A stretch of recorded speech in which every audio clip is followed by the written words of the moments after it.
pledge allegiance to the flag of the United States of America and to the republic for which it stands, one nation, under God, indivisible, with liberty and justice for all. Board members, welcome. Parents, faculty, welcome. Secretary Stepnick, if you would take attendance. Certainly. President Donnelly. I'm here. Vice President Brasington. Not. Secretary Stepnick here. Treasurer Guthrie.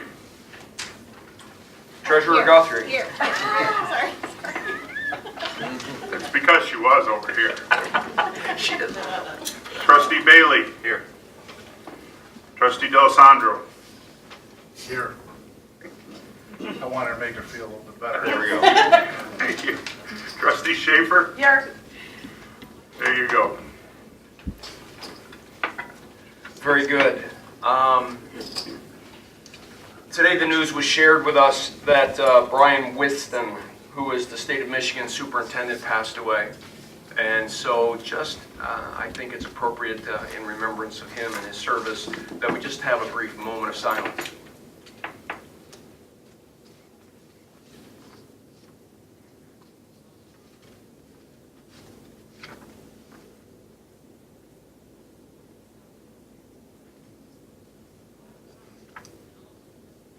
Thank you very much. Thank you very much. Any other changes to the board agenda? None. Consent agenda. Minutes from last month, recommendation for employment. Mr. D'Alessandro. Move to approve the consent agenda as presented. Is there support? Support Mr. Bailey. Any discussion? All those in favor say aye. Aye. Opposed? Motion carries. OELC student presentation. Not a student, but hello, how are you? It's good to be back. Oh, my team, best team ever. I always say that, and I really Where are believe they? that. I can't see them. You can't tell. They don't stand out at all. They don't stand out at all. Thank you. But I really sincerely believe that I work with the best team ever, and I know other principals feel the same way about their staff, but I sincerely believe that because a great team isn't so much the people or the person that's at the helm, but the people who hold the ship up, and they are the people who paddle every day. I just get to be the person that stand before you, but the work really is because they go into the classroom and they work with students and families, and sometimes that is not the easiest job. I don't know how many of you have worked with an infant or cared for an infant lately, but I went in the infant room because someone got sick and it was another coordinator, and it took me 20 minutes to change a diaper. I am not kidding you. It was so many steps. I was so happy to see that teacher come into the room. I did not know what to do. I was like, thank the Lord she's back. So kudos to an awesome team. Without them, there is no OELC. So I work with a wonderful team. We're going to talk about quality today. So what is your definition of quality? Anybody? It does what it says it's going to do, whatever it is. It's efficacious. And whatever you profess, that's what you do. Anybody else? No defects. No defects. Or if there is a defect, you fix it. Anything else when we think about quality? No returns. Oh, no returns.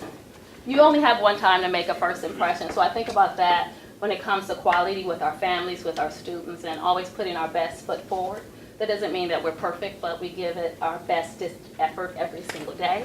So we're going to talk about quality and what does an early childhood program look like if it's quality versus just a old everyday mom and pop, no curriculum, no assessment program. So I think I'm going to get this to work, and somebody that's the media guru, if you can help me. I probably see, maybe. Yes.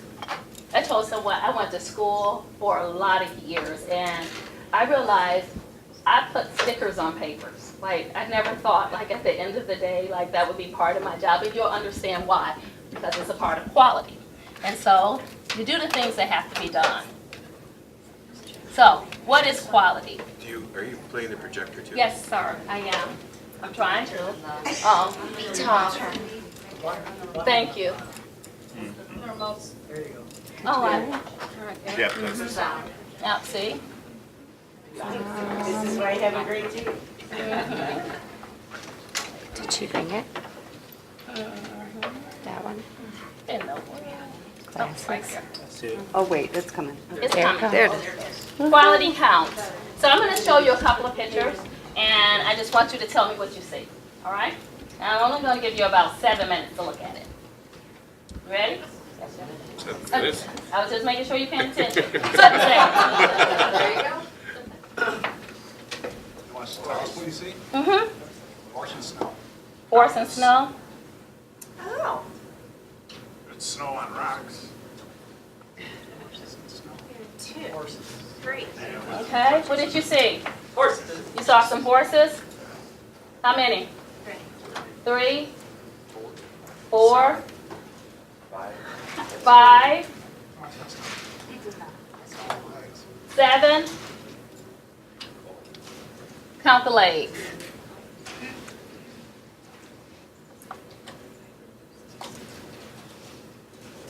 Oh. I think there's just 4 and a two. half. You think there's only 2? Oh, no, I can't see good. Hmm. You have 14 legs? Divided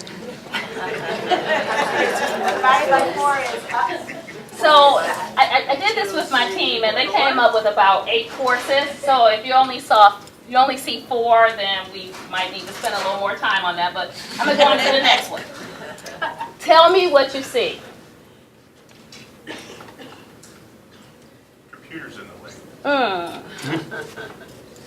Oh, yeah. I see a guy, I think he's playing the flute Yeah. in like a mossy looking swamp area. Person behind him. You see? I see a man's face. Oh, I see that too. I It's see the like man's George face. Washington or Mm. psychological. So just move your body to the, maybe shift your head in a different direction, and you might see something entirely different. Yeah. Faces, tons of faces, and I think we came up with about 8 or 9 faces in that picture. So, what does that have to do with quality?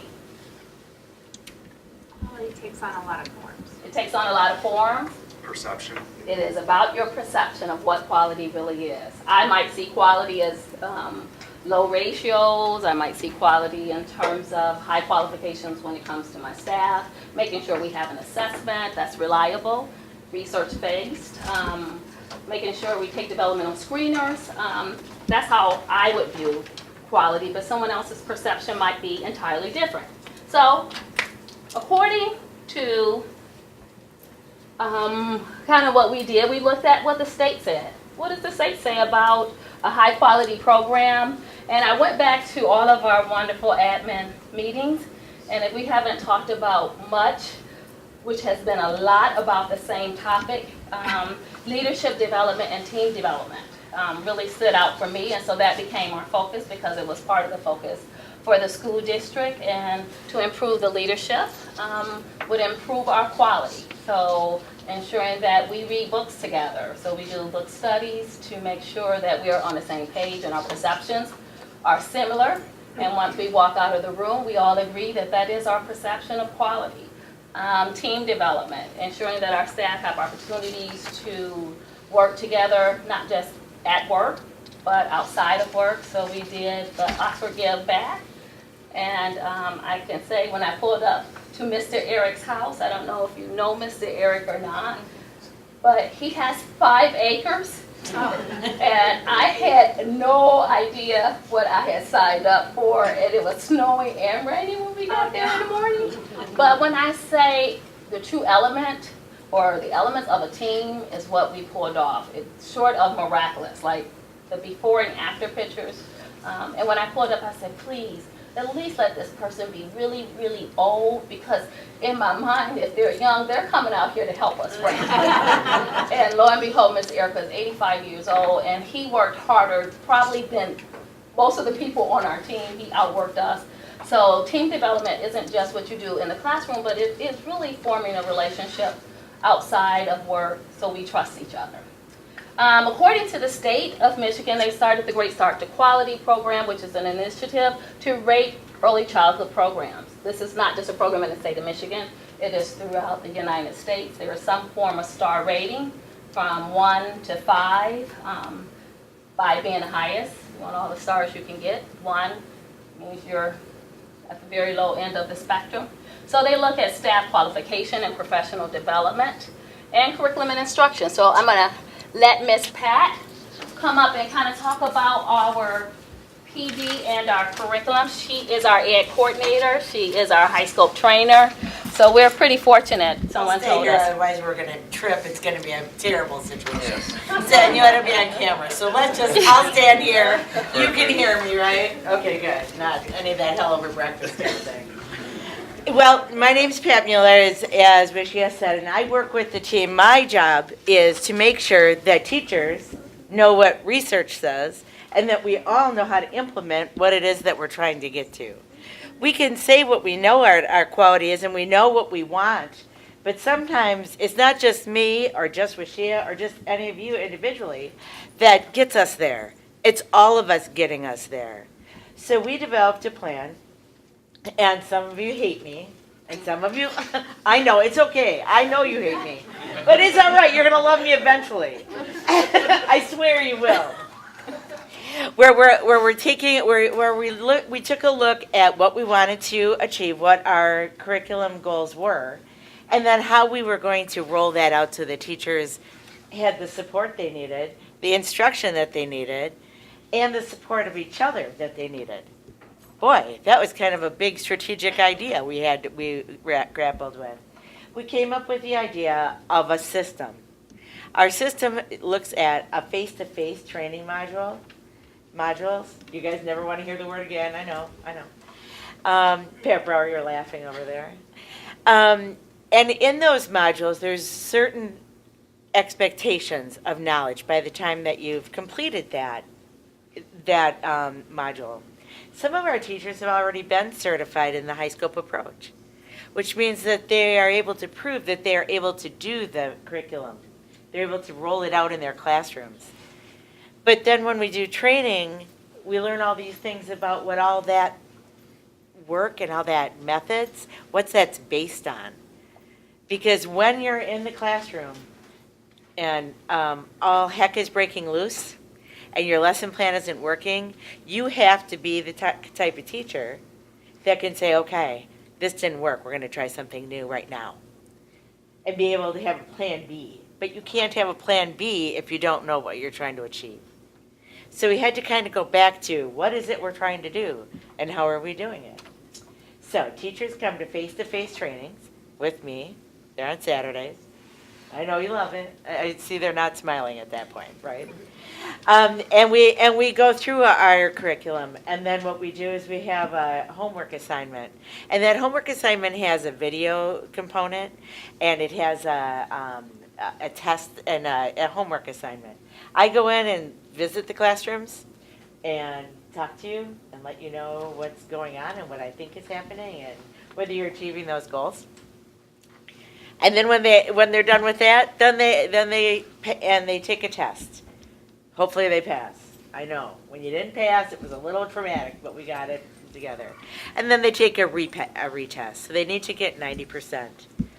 Then they take a retest, and then we go on to Module 2. So it's what it does for all of us is it makes sure that everyone knows what we're doing and why. And they're doing pretty well.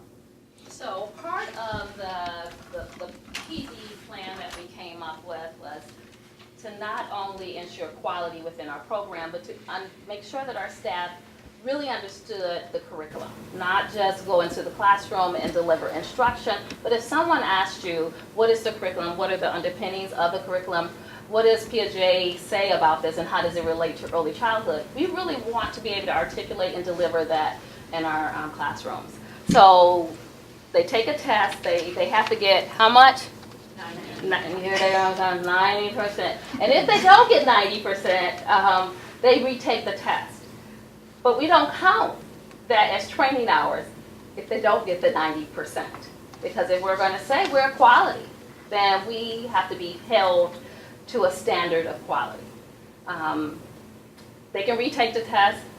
Hopefully they pass on the first time, as Pat said, but we were trying to figure out in our strategic process how and what was most important, and the staff told us it was to ensure that they had supplies. So when they get 90% on their first test, then they get a $25 stipend to buy materials for their class. But they cannot get it unless they get 90% on the first test. Now they can come to Saturday PD if they elect to. They do not get paid, they volunteer. But everybody is held to the same test. So you can read the articles, you can go home and do your own research, or you can come on Saturday and get the training and the answers. But you're still going to have to get 90%. So amazingly, they show up. And without, throwing too many daggers at me, we are seeing the results of teachers being totally committed to our curriculum and assessment. So the state has, I know, the third grade. Can I ask a question? Absolutely. So do they not ever get paid for their professional development? Okay. They can. So Okay. if the state Just if they requires don't- 16 hours Okay. of PD and our program of quality, because in order to get a 5-star, you have to have 24 clock hours of PD.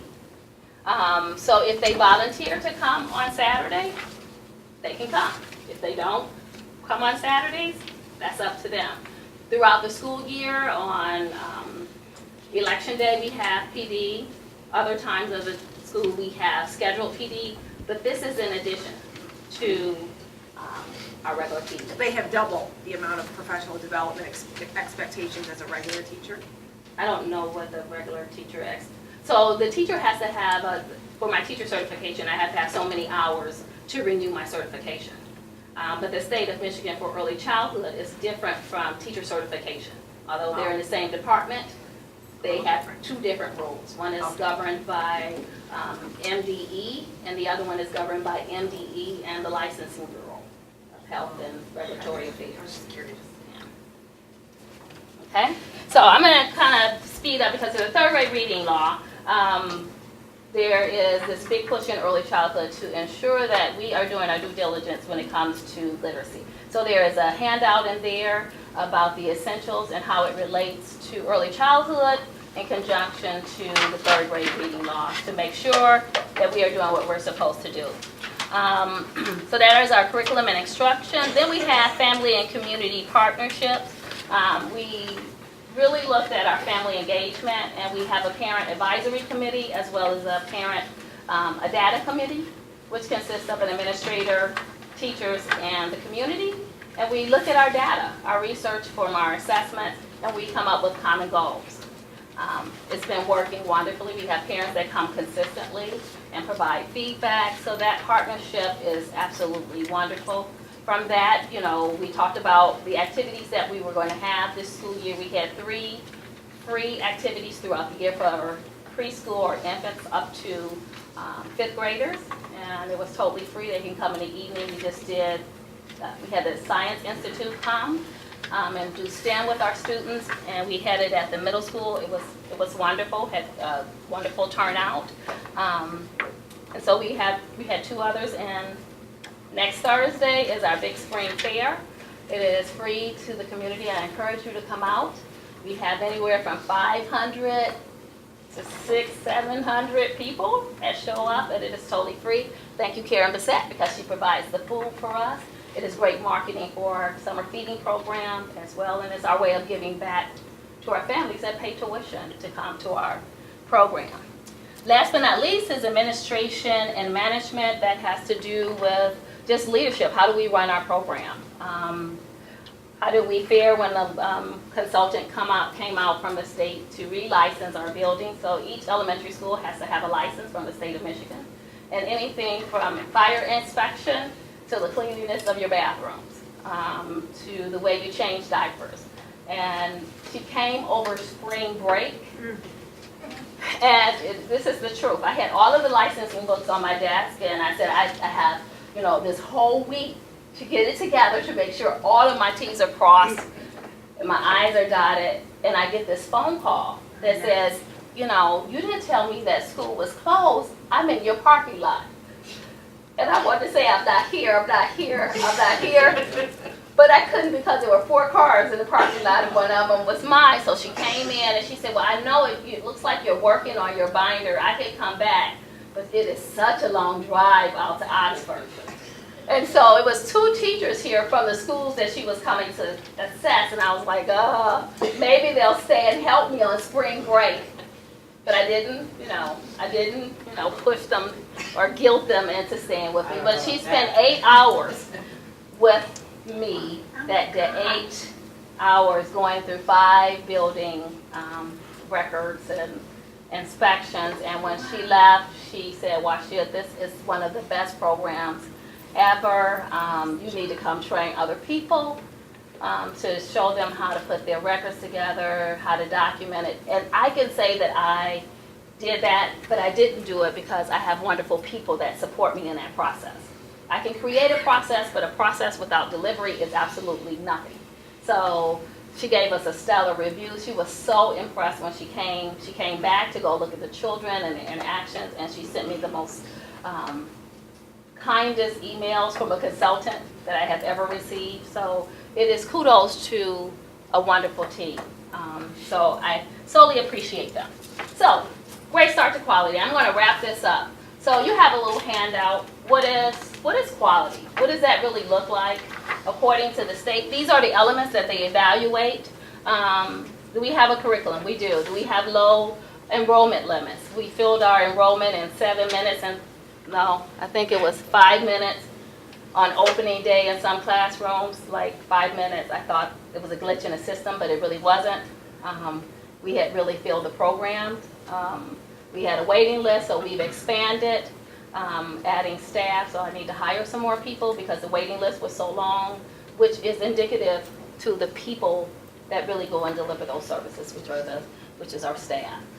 So they have staff development, supervisor support in both of our programs, sensitivity to non-educational needs, supporting students that might have some developmental delays, providing one-on-ones, and an evaluation. So we have all of that, and that's just a little handout. So what does that mean to us? What is quality?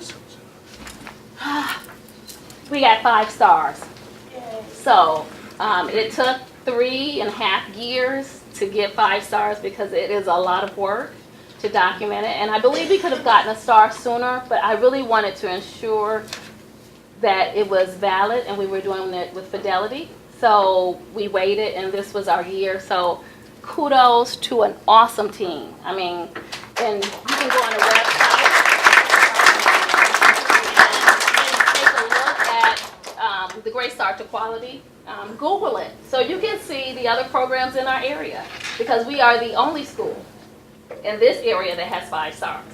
So other programs might profess about having a wonderful program, but when you get to the nuts and bolts of it, they might have 2 stars. They might have 3 stars, but we can sincerely say we have a 5-star program. So that is quality. Kudos, kudos, kudos. And that is pretty much it for me. I do have one more thing, because part of being a 5-star program, I'm going to ask just Carly to help me pass these out. And I'm going to get you to help me pass these out. And I'll get you to help me pass those out too. So, part of being a high quality program is appreciating the people that we work with. And so, it is Mark. It's here. We plant the seeds of knowledge in our program. So those are some sunflower seeds and chocolate covered sunflower seeds. Nice. To tell you thank you and that we appreciate you. Corey,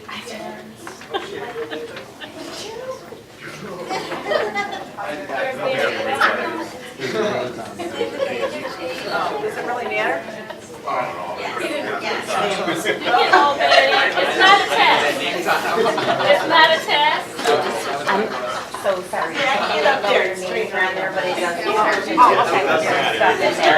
Yeah, sorry. Any questions? Thanks, Heather. Sam? And I know. Oh, that's great. So the stickers, the stars might be a little crooked on some of them because I didn't realize how difficult it is to make a straight row. So that's what I was talking about. I went to school all those years and tried to put stickers on. Should have had the kids do it. Yeah. That would have been super good. It might have been smart. Stick 'em like that. Was she, I have a quick question. Yes. So you had, one of the quality elements is low enrollment limits. Enrollment is based on the amount of staff, is that correct? Staff There's a per student. child? Correct. Okay. And group size. And group size. So in our Great Start Readiness Program, the state-funded preschool, they mandate that you have to have a 8-to-1 ratio, 8 students to 1 adult. So in our 3-year-old program, we do the same, and we try to do the same in our 4-year-old program, tuition-based. Okay, so But in our follow-up question to Mr. Throne. Is that, our enrollment levels, is that based on the amount of capacity we have in a particular building for this particular group of students? And then a follow-up to that, do we have a number that we want to hit? Are we at that full capacity, or do we have room to grow? So I'd say there are a number of inputs or answers to that question. Number of rooms that have been certified, certified staff in order to be able to service those students. When you ask, is there a maximum number? Theoretically, yes, based on the number of rooms. Depending upon the elementary school and other activities going on before or after school, sometimes limits us in the number of rooms that we have available. So I know that's not an exact answer to your question, but there are things that limit the enrollment, but do we have opportunities for expansion? Yes. Is that fair, Washia? Yeah. My only thought on that is real simple, and I think a lot of times when you're doing things really well and you're getting 5 stars and you got a great staff and you got a great group of kids, you got families coming into the district and all that, I think it's important for us to maybe think about quality over quantity. Quantity meaning just blow this thing up and get as many people paying the tuition as possible. I think we may be at our sweet spot, and I think that's something that I would like to see us look at in the future and say, this is the right number for us. So I didn't give Pat and Nancy, because they're retiring, so this is for OELC. Nancy was the first person I met 6 years ago, and her daughter was having a baby, and I know it's been 6 years because her granddaughter will be almost 6 years old. So I just want to tell them, on behalf of our department, thank you. I have a friend,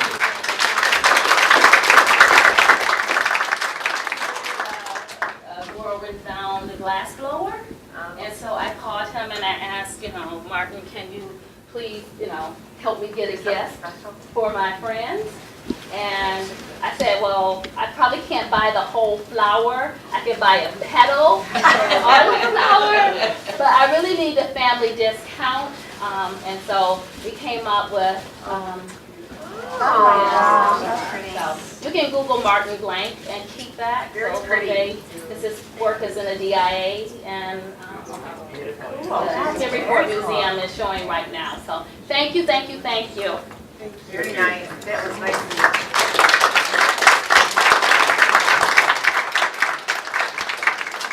you. If you're a principal, we didn't forget about you. thank you so much for sharing your space with us in the elementary schools. So they have your sunflower seeds and an OELC mug for you too. Any other comments or questions? Great job. Great job. I know Yeah, sometimes you guys if are I not may, if careful you're to part of have- that team, I know it's hard to distinguish you guys from anybody else in the room. Could you stand up for a second? You can't see us? No, Oh, thank you.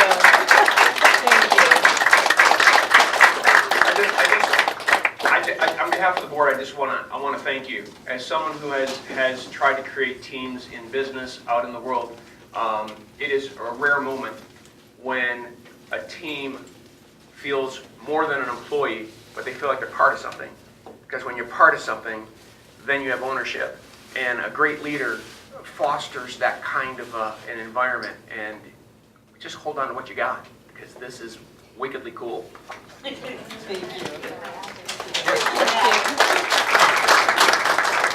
So I just wanted to add too that I want to extend Tom's message to the years that this organization has been in place and how quality it has been for so many years. Both of my children graduated from this program. My son is turning 17 on the 14th of May. My daughter just turned 20.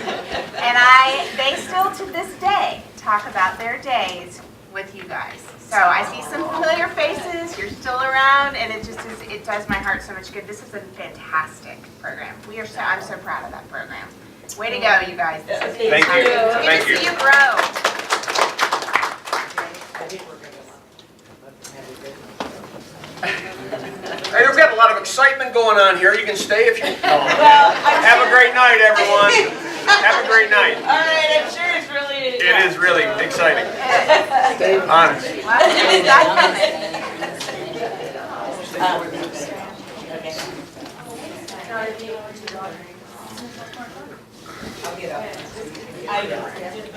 Pat, Patrice, would you remind me of that date in June for this?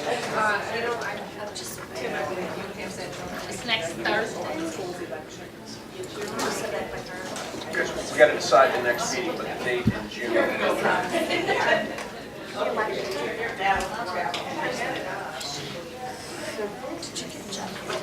I'm sorry, I can't. The next item. I just want to get a date.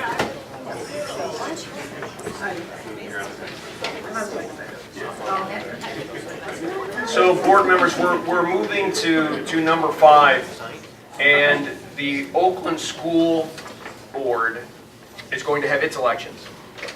And part of the responsibility that we bear is to be part of that electing body. And there is a representative, and then someone who would go in case that representative can't make it. That would be part of that election process. And I just wanted to get the date of that vote. We have to decide this by next week. Okay. So Monday, so next to here, right, Monday, June 4th, is the day of their election. Is this during the day or in the evening? It's in the evening. Time? Between 5:30 and 7 Yeah. p.m. at Oakland Schools.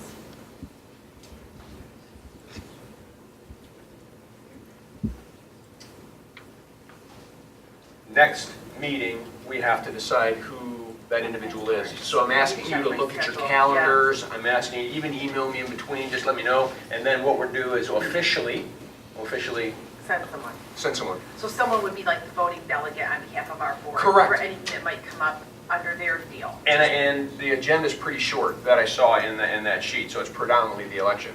Oh, okay. First, did we already, was that different than the person we picked from Lake Orion? That was the nomination. They narrowed the nominations down to. I gotcha. Okay. Okay? Okay. All right, I don't think I have anything else on that. Curriculum and, oh, go ahead. Just if I may, each of our schools this week, as well as the district office, was sent a certificate of special tribute by the Honorable John Riley's office in recognition of National Teacher Appreciation Week. And if it's okay, I'd like to just give an example of, each one of these will be given to the schools, but it names the school at the top, special tribute in honor of National Teacher Appreciation Week 2018. Let it be known that it is a pleasure and a privilege to recognize Oxford Community Schools Crossroads Day School and teaching professionals across the state of Michigan during National Teacher Appreciation Week. Well, we are grateful for the work you do every day to educate, mentor, and prepare our children for success. Your efforts have been enriched and benefited countless young lives in our state. On behalf of the students, parents, and taxpayers of this community, we thank you for your dedication and service. Teaching children can be a challenging and rewarding endeavor. We are fortunate to have talented teachers like yourselves who continually inspire students to think, question, create, explore, develop, and wonder. During National Teacher Appreciation Week, we pause to acknowledge and honor teaching professionals for their continued commitment to the goals of education and extend heartfelt gratitude for the immeasurable contributions made to our state. In special tribute, therefore, this document is signed and dedicated to thank and commend Oxford Crossroads Day School as we celebrate National Teacher Appreciation Week 2018. May you know of the admiration and esteem in which you are held by the entire Great Lakes State, signed by John Riley. Fantastic. Just, I wanted to share that with the board, and we will be presenting these to each of the schools this week. That's very nice. And by the way, Facebook told me that this was Teacher Appreciation Week, so if there's a principal or teacher in the room, stand up. It was last week. Was it last week? Yeah, it was last week. I saw it today. Thank you. Appreciate you very, very much. Thank you, thank you, thank you. Not said enough. All right. Is that it for? Yes. Okay. All right. Curriculum and instruction, Mr. Weaver. Yeah, we just have a seal of biliteracy resolution that needs to be, so choose, make a motion. Adopt. So you see, you have a motion for you. Would someone like to, Mr. Bailey? I move to approve the seal of biliteracy resolution as presented. Is there support? Mr. Stepik? Any discussion? I just want to say I think it's a great thing. I think it's an absolutely great thing. And are we going to still try to get it in for this year? Yes, we are trying. I've already submitted, it's quite a high standard, and so I think I've submitted about 7 or 8 kids so far. Nice. Nice. That's a proud moment. Any other discussion? All those in favor say aye. Aye. Opposed? Motion carries. Mr. Barna, Finance and Operations. Good evening, everyone. Treasurer Guthrie is going to go over the first item, which is the Oakland Schools proposed budget for 2018-19. Thank you, Mr. Barna. Okay. I am tempted to stand up because I feel like you guys can't see me. Plus, I want to go over towards Sam because he gives me good support, like just by standing here, right? Because Sam and I had the privilege of going to the Oakland Schools presentation of their budget. And it was really interesting. So I'm not just talking to the board because we have a resolution coming up next meeting to vote on this, but also to our constituency because I want you to know that your board really does care about the funds that come into this district and about how they're utilized, not just by our district, but by the county and what's going on. And I was really interested and excited to get to go because because I'm nerdy and because I really like, I really do like the opportunity to keep things authentic and clear and bring more knowledge to our district with regard to funds and funding and how things work. So, did everybody read their copy of this? Cover to cover? Good. Good job. Good job, Floyd. It was a skimming process. All right, well, the meeting was not that long, and Sam was telling me just, give a quick update, but I really feel like I need to, I'm not going to take too much time, but I want you guys to know a little bit about what's in here. So, one thing that was covered initially, as you can imagine, in an introductory fashion was what the Oakland Schools does, and I wanted to share with you that Oakland Schools They collaborate with Oakland County community and develop strong partnerships with all levels of government, business, social agencies, and education to enhance the quality of life for Oakland County students as they graduate to a global economy. For all those with whom we work and whom we serve, we pledge to partner in practices that honor collaboration, responsible stewardship of public resources, transparent business practices, and ethical behavior. And I definitely found that to be true in their presentation, and in the opportunity just to talk with the board members and the representatives who were attending and who were presenting. So Oakland Schools provides regional services to school personnel that contribute to increasing student achievement, serving the diverse needs of schools, and decreasing costs and increasing efficiencies. So we received some money from Oakland Schools, and that's one of the big points I wanted to make was, one of my big discoveries, which I don't have many of them, but how they're funded and what they do with their money. Oakland Schools basically passes on a great deal of the money that they receive, either from the state or from property taxes, which is really where a lot of their money comes from.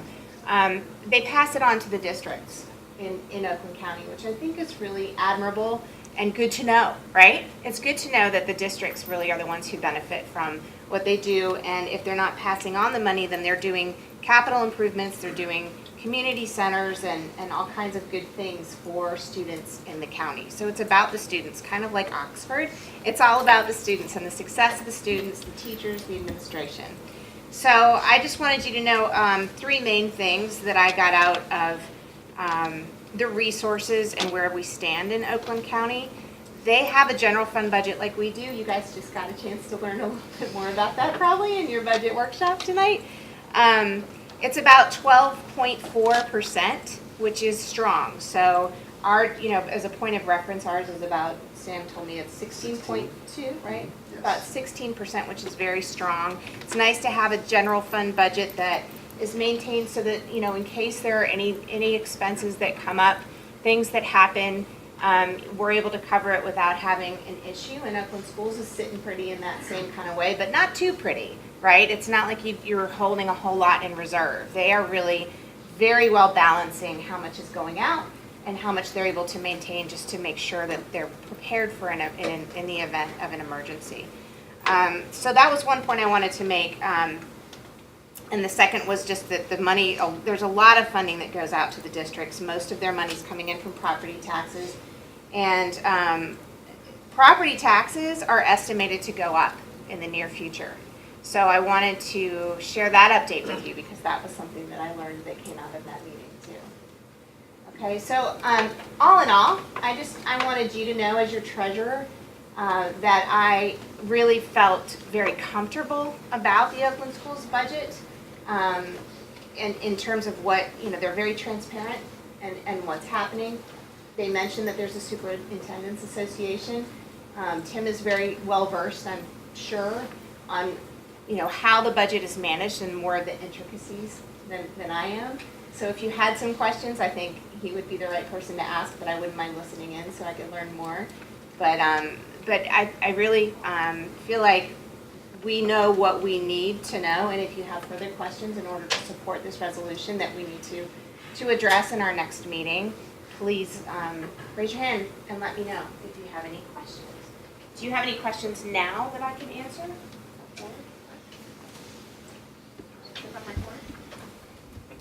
No? So the resolution that will come up is a resolution for support for the budget or for denying that support. And that's why, if you'd like, I can put a summary of what I learned out there in email so that it can just give you just general information. Thank you. Sure. Sam's also obviously the best resource too. Sam, irrigation project?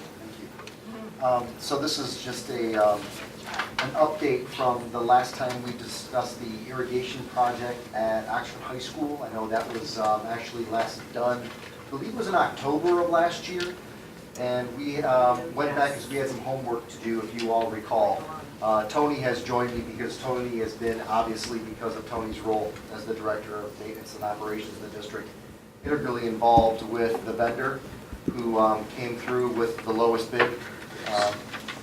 And so we were able to gather some information that we shared with the board in terms of estimated costs of running should we gain approval for this budgeted project this year or next. We were able to basically ascertain an operating cost, if making assumption of running all zones for 20 minutes, 7 days a week during the season. For 4 months. And so the estimate that you had in your board pack, and I know that your board pack was quite thick because I have 7 agenda items, and so I'm part of the problem. But to make a long story short, the amount was approximately $4,600 per year with those assumptions that I just mentioned. And I don't, Tony, do you want to say anything more about the cost of the project in terms of what the, again, to rehash the estimate, that kind of thing? Just to recap, the well that's existing that's there runs, but it's in poor shape. I can only run one zone at a time. I don't know how long it's gonna last. You know, the cost for drilling a new well, you know, we were somewhere around $80,000 to do an 8-inch well over there. And that was from an old estimate about a year ago. But the problem still is the water quality from the well. It's high in what they call chlorides, which isn't good for growing grass. So we probably have to get into a filtration system on a new well and everything like that, so it'd get quite expensive. So I think everything else that we have in the district right now, the field that's behind OES right now, the one at the middle school, that's on city water. It's on township water.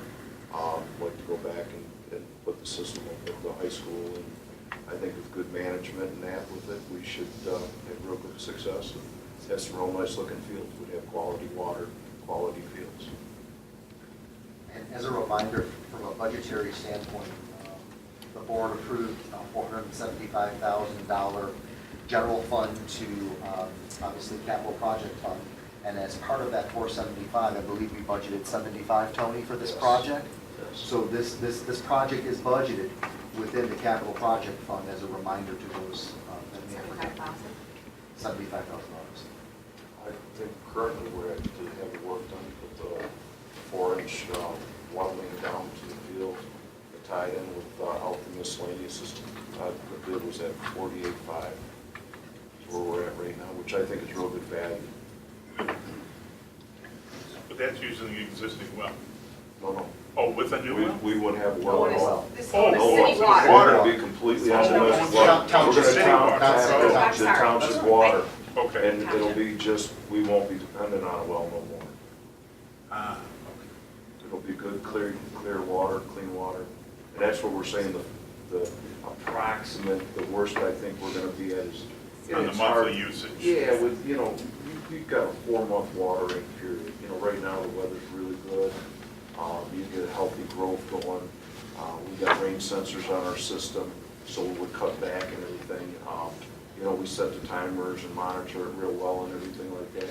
I'm thinking our high end of water usage would be about 4,600 a year. I anticipate we should be able to do better than that, Dan? So if I went over the information correctly, it's going to take us far less time to irrigate those fields than it does currently. Right, exactly. Because we can only run a couple zones at a time now, where we can run more zones. Right now, our watering cycle is like 12 hours. So it takes us 12 hours to water everything that we're talking about in that packet. Was it 7 fields?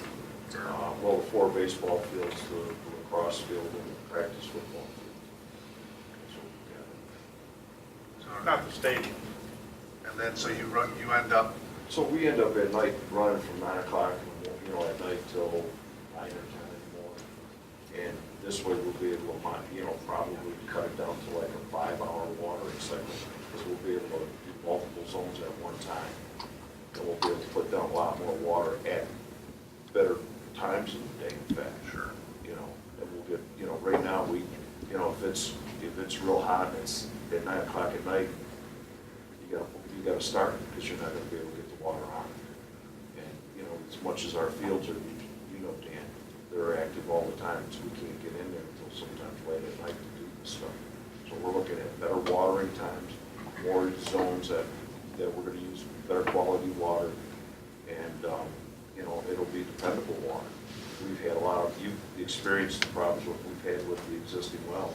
That well's, what, 15 years old or something like that, and it's failed now. There's nothing saying if we drill a new well, a year from now, we could have a lot of money and expense into it.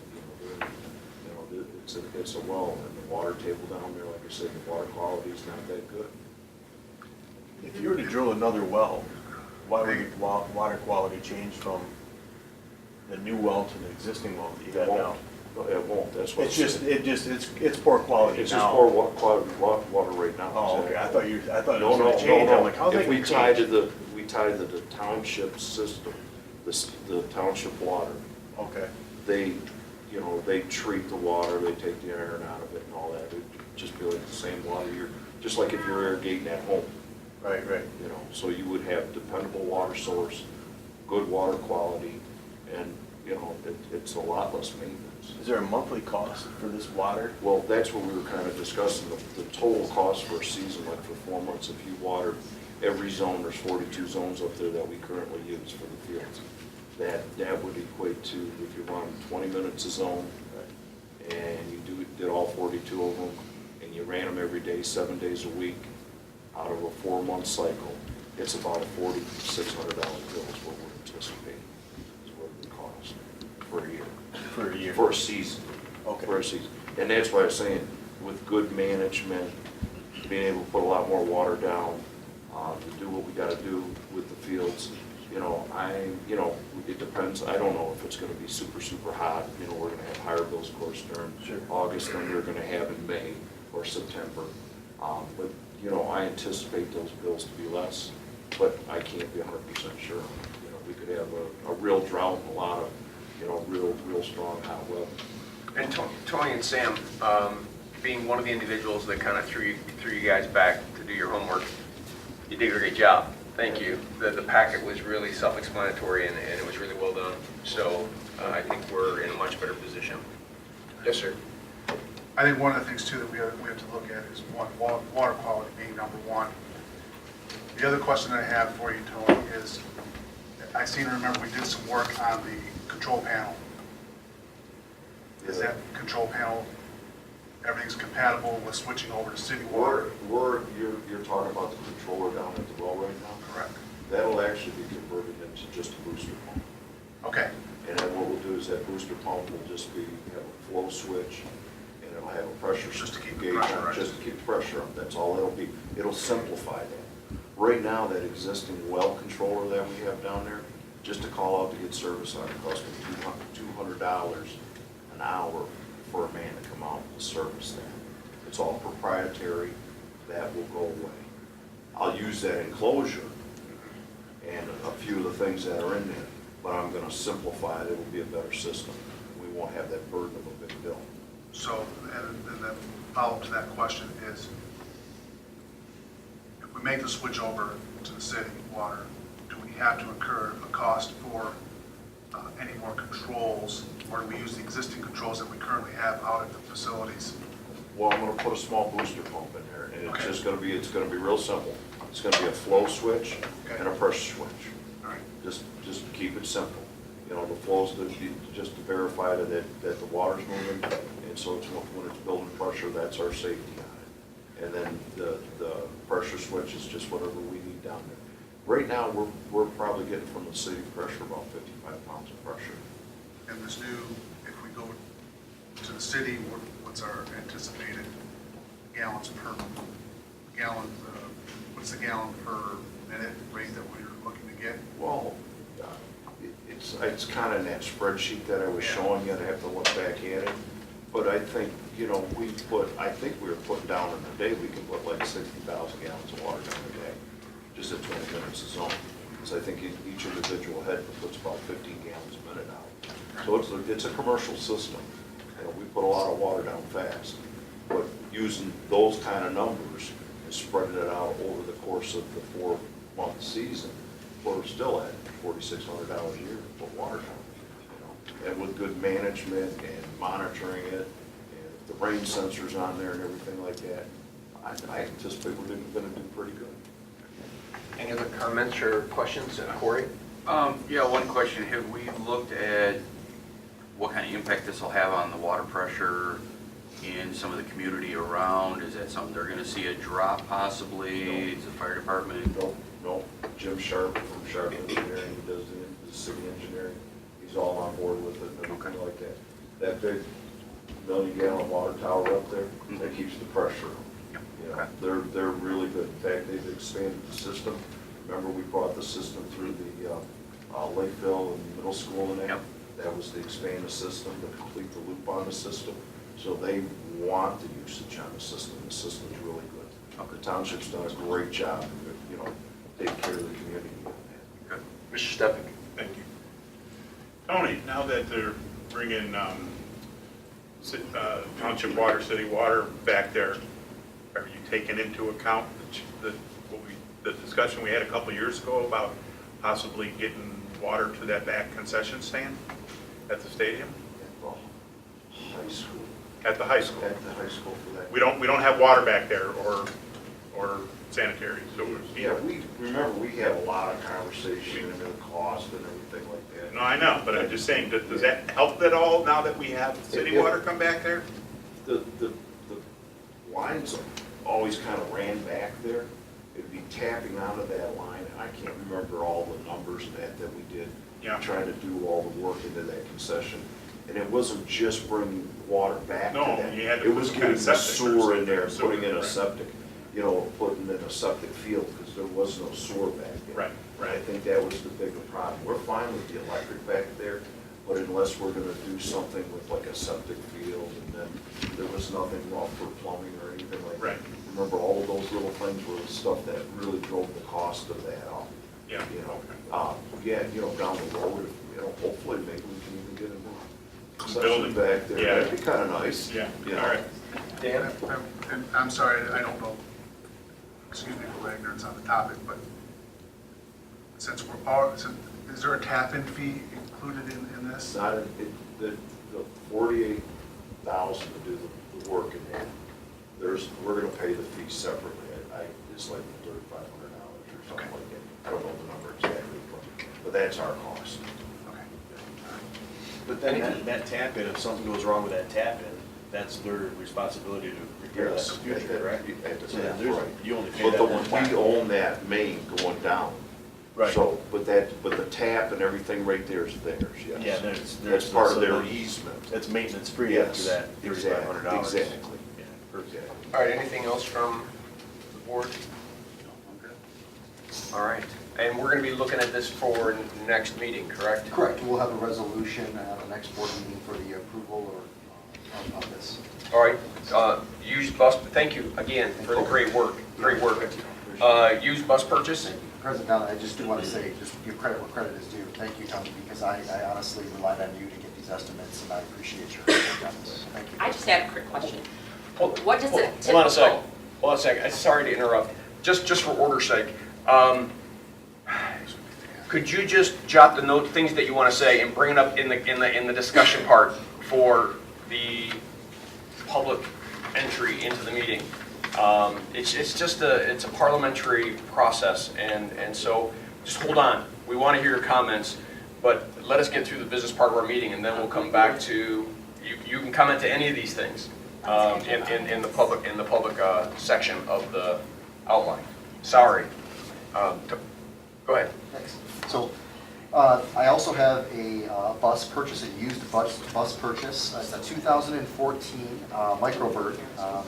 It's would be used for special ed. It's currently on a lease, and if you do recall, last year we purchased a very similar bus used, again coming off lease. The purchase price is $34,250. It is budgeted within our transportation budget. Actually, we have quite a bit over that as a budgeted line item for new buses within the general fund. But this right here is, again, $34,250. It is a 2014. It is used, but it's in great shape. This would be adding to our fleet. We would be replacing a 2006 bus that is currently the same size with 170,000 miles. And what we'd be doing with that bus is selling it at auction, probably getting somewhere around the $4,000 to $5,000 range for that bus. So we'd be swapping out.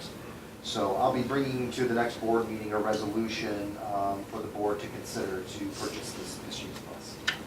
Thank you. Dan?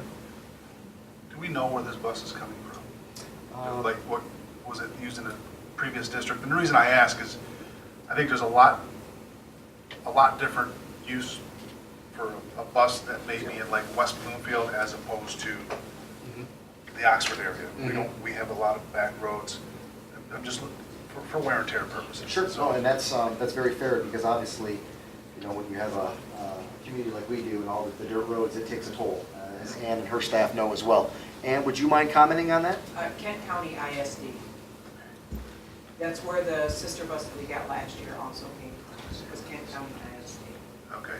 And the buses go back to Holland Bus Company, and they replace anything if they need to put new rubber on for tires, or if they have to replace brakes.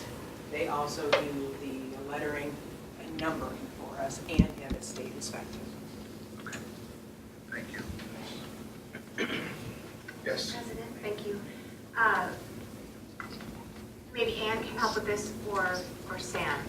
My question is, can we have a high level, just for the sake of clarity, for all of us in the room, and just on record, the need for buses, because we just did a 12 bus purchase, correct? Yes. Correct, through the bond. Okay. So we don't have those buses yet. We haven't spent the money yet, but we have them on order. We have a bus fleet of 50. Okay. And so the 12 is obviously a pretty small portion of our 50. And so the bus that we're speaking of here is, again, a used bus. Right. And general fund money would be used, not bond proceeds, by the way. And this is, again, to basically replace one of the special ed buses. The buses that we are purchasing through the bond are larger buses. Those are more in line with a 65 passenger on average. And there was a few that were smaller. I believe it was 2. Is that accurate? 2 orthopedic buses. 2 orthopedic buses. For special needs. Okay, so for the sake of big picture for our constituency to know, is there, what's the plan for how many total buses we're planning to purchase? I know that's probably been covered in other meetings, but I think at this point, because we're talking about more buses, which is reasonable given the description of the bus, I just want to say, big picture, how many buses are we looking to change out or purchase? I'm sorry, Sam. After you, Sorry. please. We're not adding to the fleet at all. We are replacing old buses that need to be replaced. So the 12 buses that we're purchasing through the bond are replacing old buses that we're currently using now. 2 orthopedics and 10 gen ed buses, or what we consider all general ed buses. This minibuses don't come up very often. We purchased 2 new ones several years ago. And then we've been able to buy these used buses at a substantial reduced rate. So you're looking at like a $20,000 savings per bus. So a bus that would cost over $50,000, we're getting at $34,000, which is a savings. And it's 2 years old. They've been well taken care of. We've had excellent results with the ones we've bought used now. So it's just going to get us one step closer to replacing a very old fleet. So thank you. So are all 50 buses really in a place where, I know not necessarily if we get these new ones in place, but do we eventually, if we have good opportunities present themselves, are we talking about potentially subbing out and replacing all 50 of our fleet? Eventually we'll have to, but that's down the road. Okay. Yeah. So from a timing perspective, when you say down the road, do you think that's 5 years, 3 years? It just depends. We don't know yet. Yeah, I can't answer that. But if circumstances allow for good pricing like this circumstance does, we might be in a position to take advantage of that. Is that right? As much as our budget will allow. Possibly. Okay. Again, the bond proceeds only dedicated a certain amount of money towards buses, so everything else would have to come out of general fund dollars. And we have to be careful not We to. have to be very careful, just like anything else. We have a lot of priorities in our district. Safety and security, this is a safety and security concern. Right. because of the age of these buses that we're talking about. Safety and security isn't simply a building issue. It's also an automotive issue as well, transportation issue. Thank you both very much. Thank you. Appreciate it. So Sam, like the other issues, we're going to face that as a vote for next meeting? Yes. All right, would you like to address the safety update? Sure. So the safety update that I have, actually Nancy and I, yesterday, I'm sorry, today is what, Tuesday now? It's like such a blur. It was yesterday. It's such a blur. Yesterday, actually, Nancy and I met for about 2 hours, actually, at the high school with our police liaison, Jason Loward, as well as our other security officer, Jim Bork. And so we had a great discussion. A lot of the discussion really focused on the ALICE training that Jason, as well as one of our teachers at the elementary level, recently has taken from ALICE to become a certified trainer, certified ALICE trainer. And again, ALICE is predominantly, just for those of you, just as a recollection, is active shooter. So that's really what the ALICE training is all about. And so Jason was one of the individuals that became a certified trainer on April 19th and 20th, or April 18th and 19th. And he went over some of the things that he learned, and really just going over, from our standpoint, we wanted to learn what we could change in the district that we currently don't have and that we need to add to our procedures, as an example, not just hardware, but our procedures, communication. And so we focused on the lockdown procedure and the safety plan and things that we're going to need to address and change within that safety plan. So that was a large discussion, large point of discussion. In addition to that discussion was the assessment of our buildings and the fact that there needs to be more of a formal assessment of our buildings and our grounds, the things that can be addressed from professionals that do this for a living. And so he brought that up and just said that we need to put some food for thought into that as well as a district. Going forward, we also just talked about the need for in our budget for next year, we talked about potentially adding a staff member for night shift, for afternoons, for a police liaison. So that's something that we talked a little bit about, planning that possibility. A lot of different things. Nancy, would you mind, where did I miss? Because that's really, at a high level, we had a great Right. discussion about what I just mentioned there. But We were talking about, because there's some buildings we need to catch up on, making certain that all the numbers are on the Thank you. doors.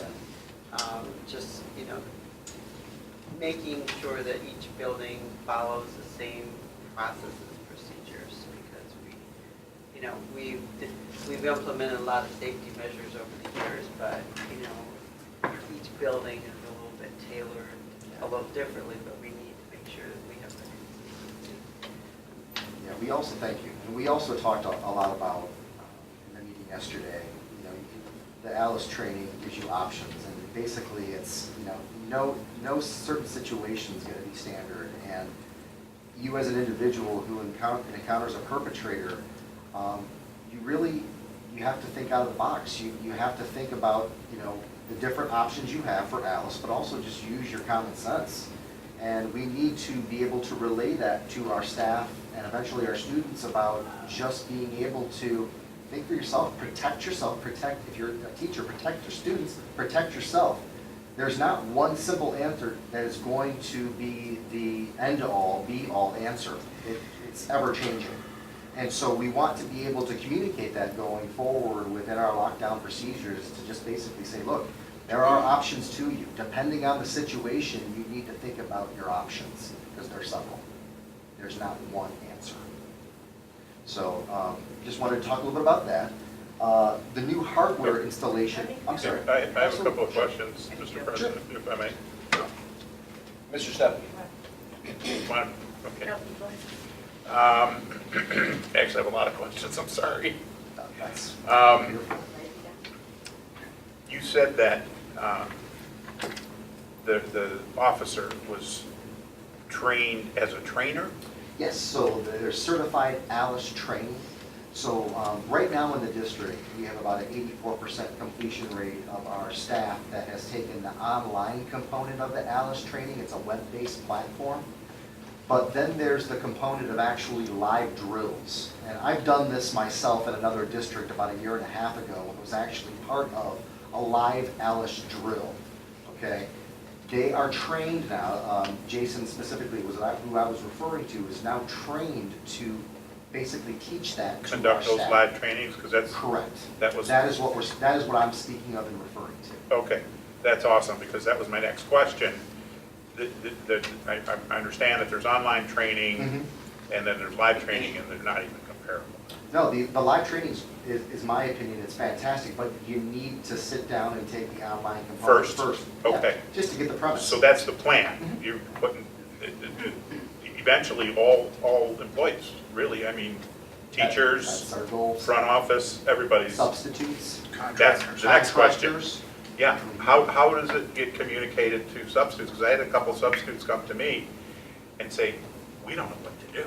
We don't even know where the locks are. Sure. And I know it's pretty simple, they're on the door, they're right there, the little thing that holds the pin is right there, but if you've not seen it before, at least somebody's got to point it out to them. And that was, you know what, through the discussions that we've had with our administrators and as well as just feedback that we've received from our own staff, again, was that confusion. Okay, you know, I see it, it's here, but there were holes depending on the building of the communication in regards to how to use that. So we need as a district to get better, and we will, to communicate that and show this is how you maneuver this apparatus, if you will, this lockdown apparatus. So, did that answer your question? I'm sorry. No, it does, you're doing great, and these are, I should have called you before, but. No, this is great, this is what I'm here for. Yeah, so what's your projected schedule to get through the teachers, other staff, to get through Jason's training? Well, sure, so we talked about that as well, and it is a logistical issue, and not just for our district, I'm sure it's most public school districts, just because of the sheer number of staff that need to sit down and Sure. do training. How many can you do at a time? You can do, for one trainer, you can do up to 50, that's the recommendation. Wow. And so, you know, we have obviously 2 individuals in the district currently. You know, we want to look at possibly others in the district administratively that could learn how, but we don't necessarily need that. We can contract with ALIS to get certified trainers from them for events such as this on-site training, this live training. We don't necessarily need our own people trained on how to be a trainer. We just need to be trained on what to do in a live drill. That to me is important. You know, that's what we discussed as cabinet administration as well. But to answer your question specifically, you know, we're looking at a few different options in terms of, you know, being able to get as many, not just teachers, but all of our staff trained live. And one of those first opportunities will be August 21st, in our opinion, for the teacher welcome back at Oxford High School. But then there's additional options as well for certain staff. For instance, our elementary staff could have combined meetings with their principals on a monthly basis next year.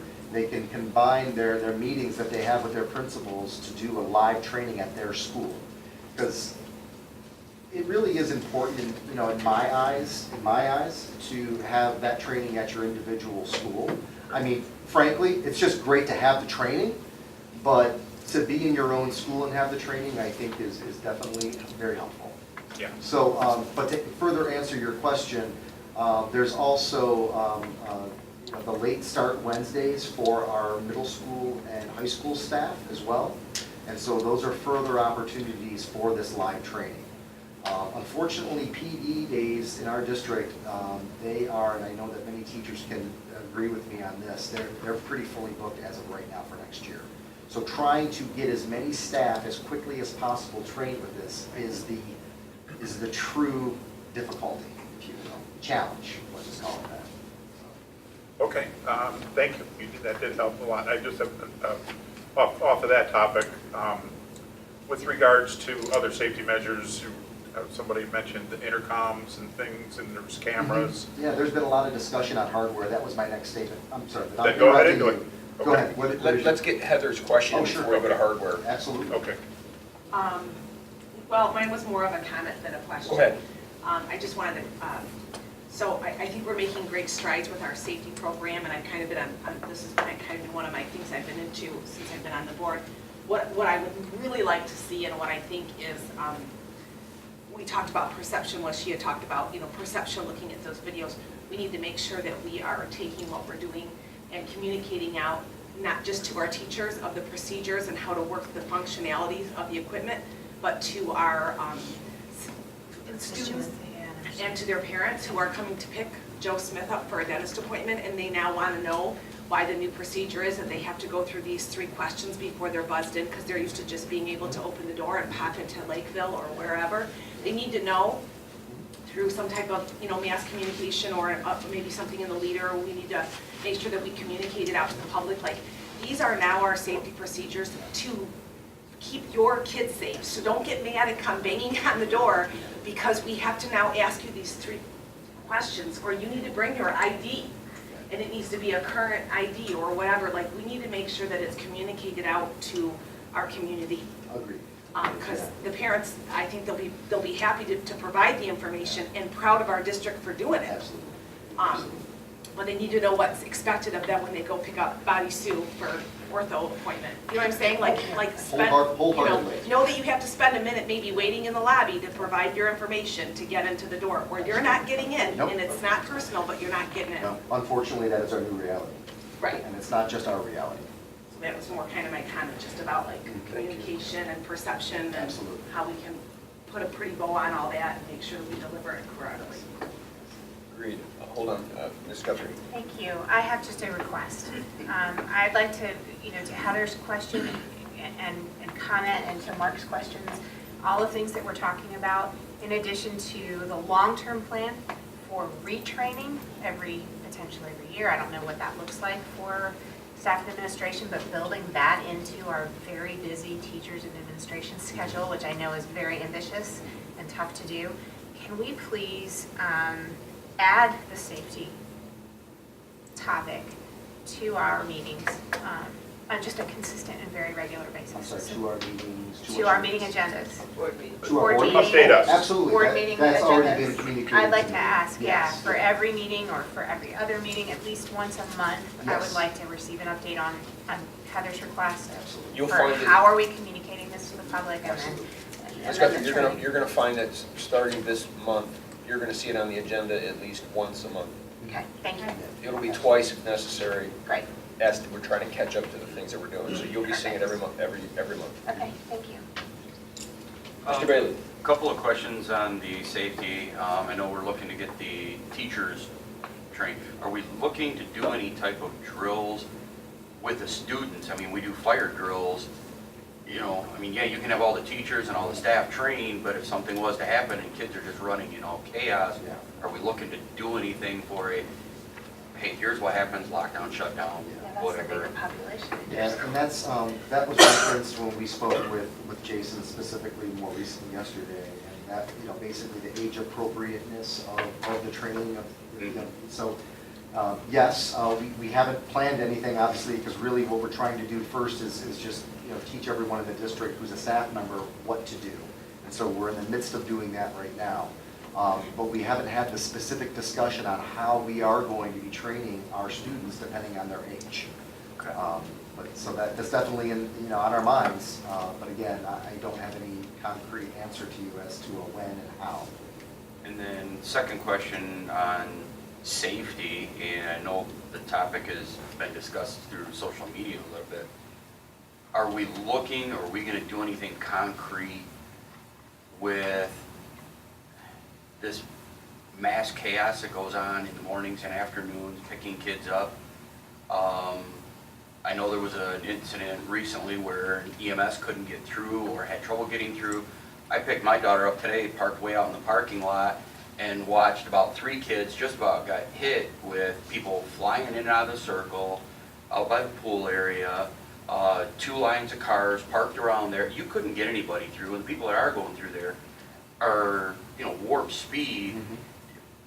I mean, I know this is going to be a sore subject, but you almost need to get a couple Oakland County Sheriff deputies out there and just start writing tickets. So part of my The part of my parking is safety terrible. discussion was going to touch upon that. You kind of jumped a little Okay. bit, so I will address that shortly. Okay. Save mine for later. Why don't you continue through your report? So the next item on my agenda was the new hardware installation throughout the district in terms of front door entry. And so Tony's been extremely busy working with our security firm to get additional secure entries installed. So at every building, correct me if I'm wrong, Tony, we either have an A phone for the front entry or A phones, depending on the school, or a buzzer system. And specifically right now, that buzzer system is at Clear Lake, Lakeville, as well as Leonard. And so what that consists of is you walk into the vestibule of the front entrance of the school, and because of how these schools were constructed, you have panels of glass that you can see from the desk of the secretary in the front office, and you can see who's coming in the front door.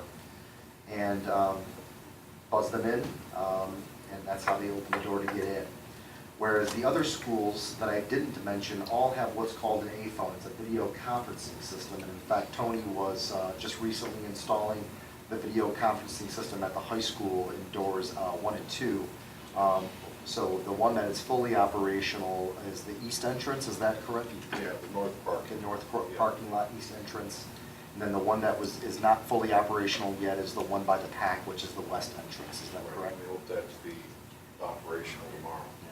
So what that's going to do is, really the ideal for any building, as we all have probably talked about this at great length, is really, the ideal is to have one entry for the building, depending on the building.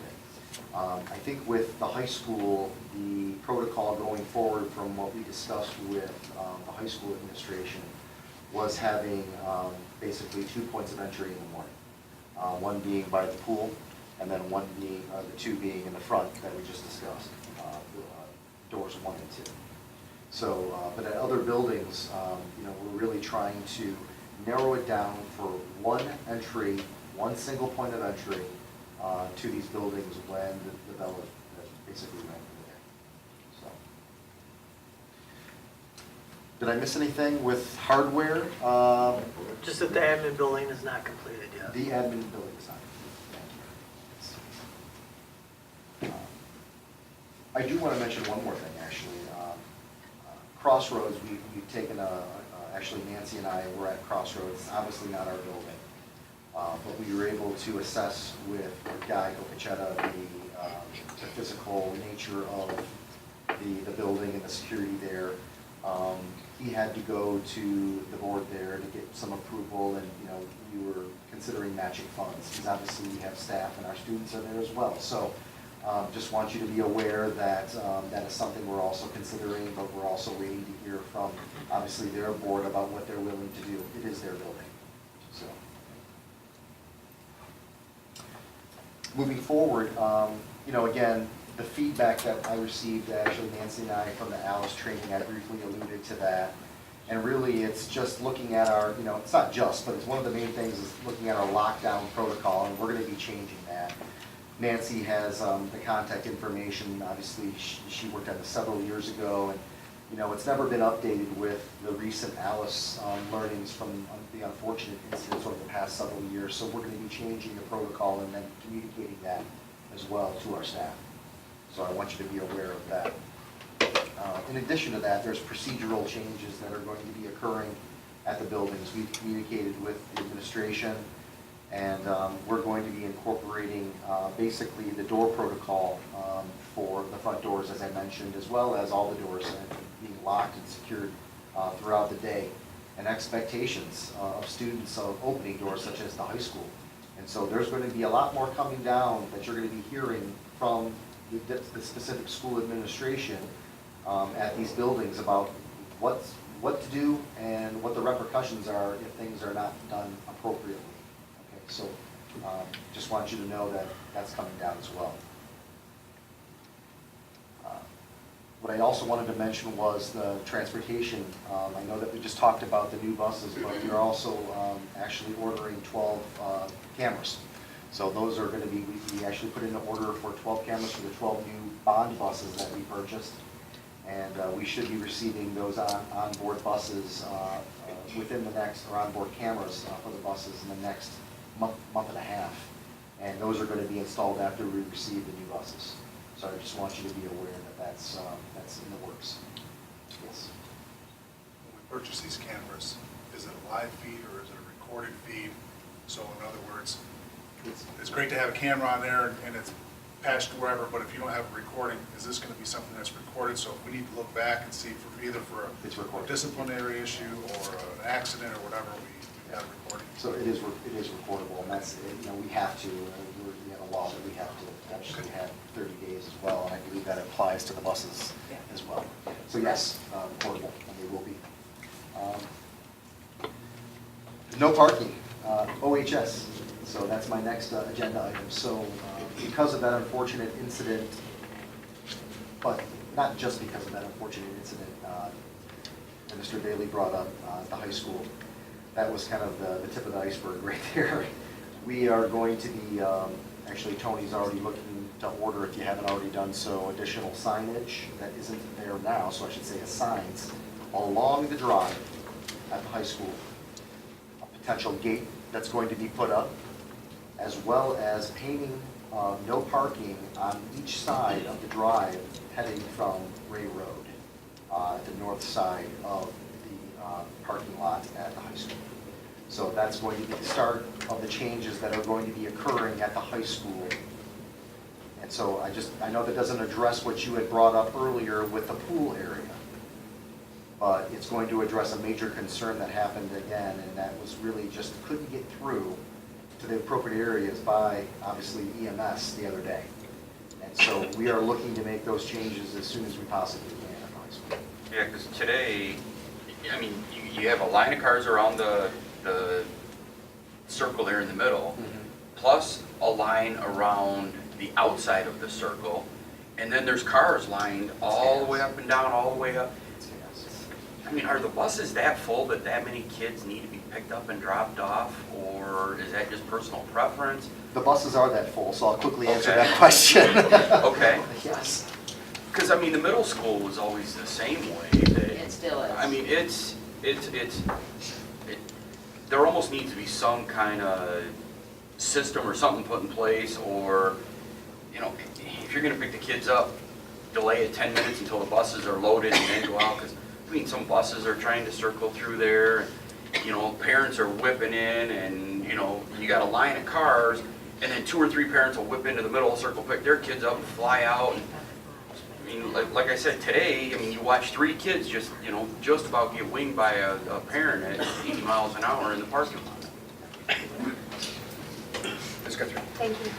So I, kind of along the same lines of communication that Heather went to with the ALS program, I think we need to also keep in mind that it might help to sort of soften the blow of change, because change is never that well received, right?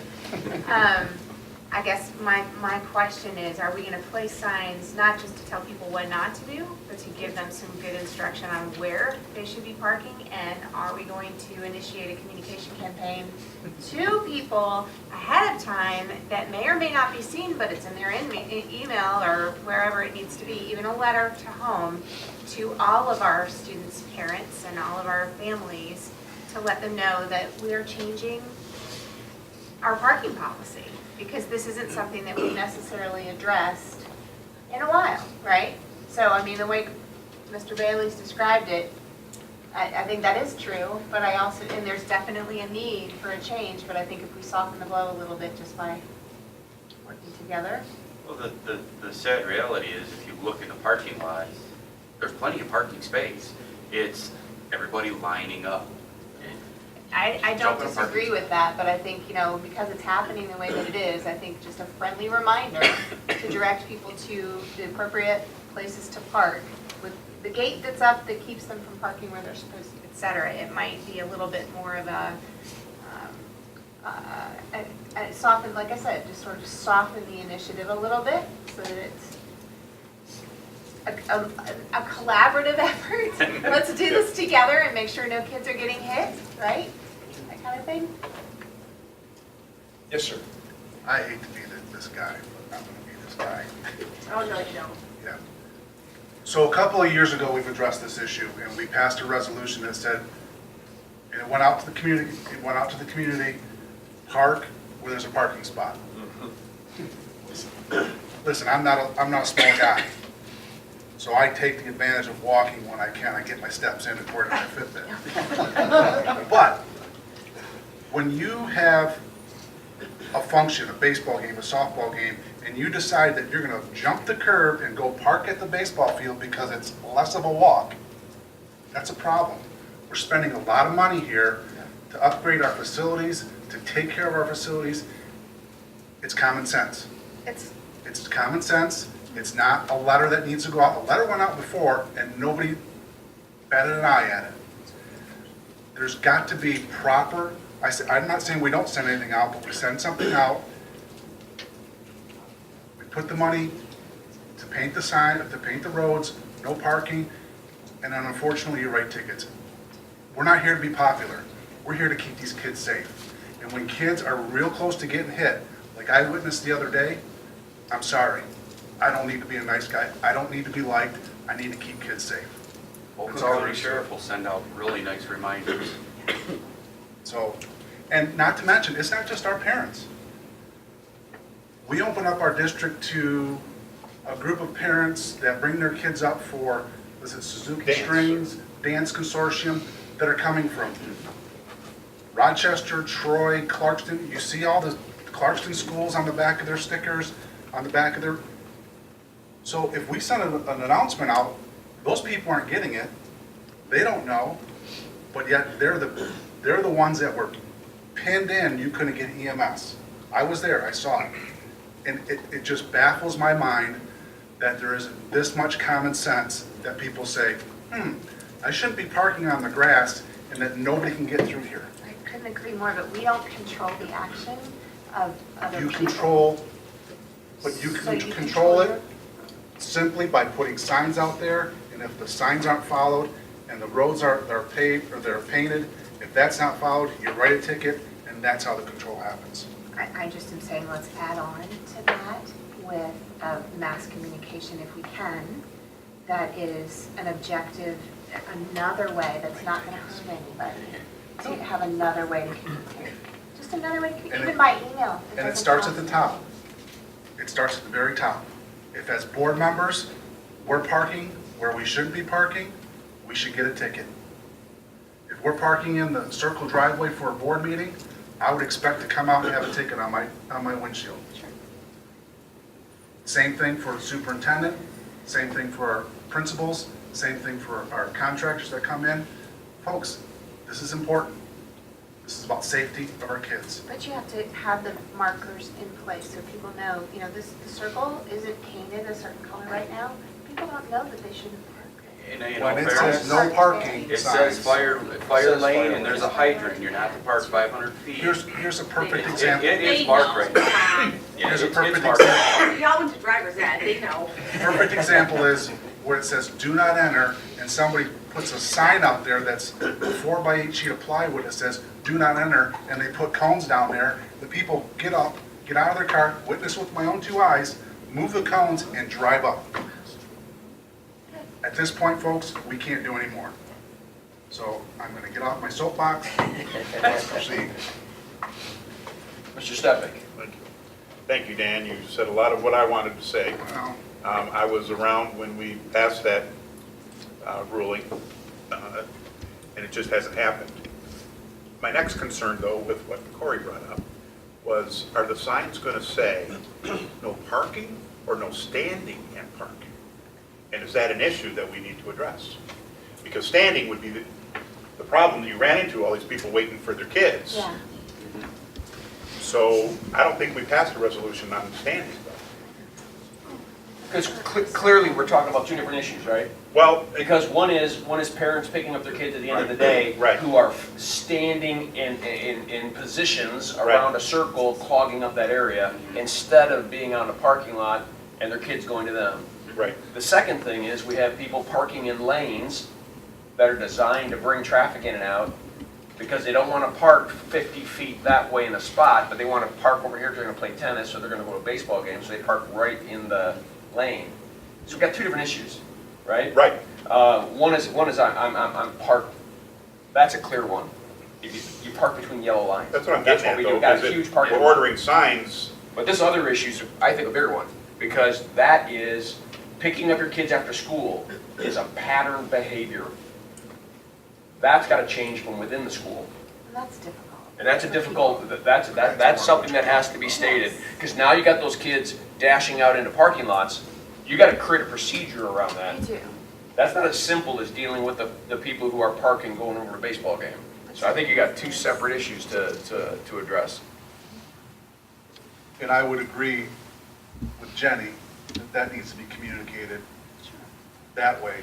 'Cause that's a huge procedure thing. That is much different than you're going to an event and you're parking.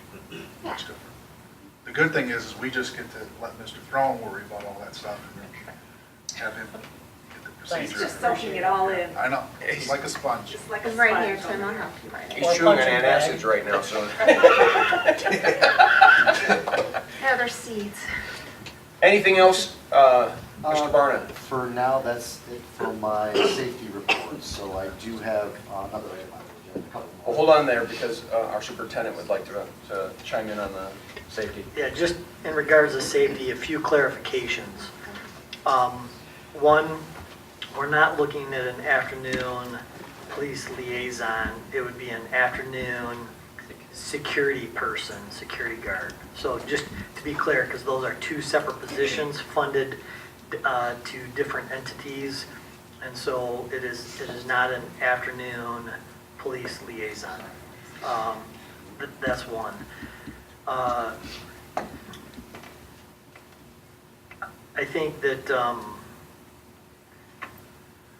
I think a big part of not only installing new devices or all those types of things, the bigger part, the more difficult part, are all those processes and procedures. And so, we are constantly getting feedback, and we can continue to solicit feedback. We still have a few groups that we want to meet with in regards to the actual implementation of some of our security features, but we haven't been able to meet with these groups of people yet, and so that's coming. We've heard loud and clear that our subs, not only do we need to make sure that we come full circle and address our substitute training at the beginning of the year, we probably need to do some type of training, maybe halfway through the year, that kind of thing for substitutes as well. And then I think the last thing is just, that communication piece. Yep, you can say it all you want and put it in writing and talk and put it on websites and this, that, and the other thing, but at the end of the day, we've got to determine once and for all what we're okay to live with and what we're not, and then we got to be willing to back that up. And that means people are going to be inconvenienced, and that's okay. We got to be willing to take that step, and I think we are. Whether that's having the Oakland County Sheriff patrol our parking lots or whatever, and give them free will to write as many tickets as their book will hold.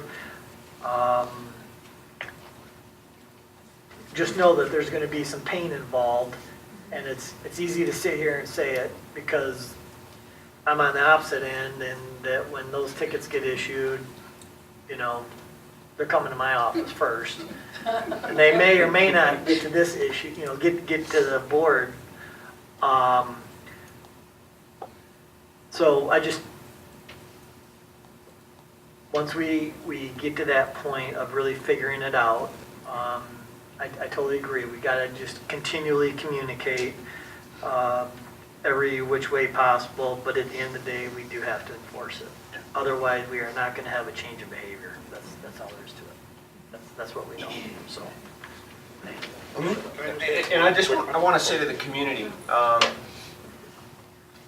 over the last several months, this has been like high on everybody's attention, obviously, with things that have happened within our country over the last several months.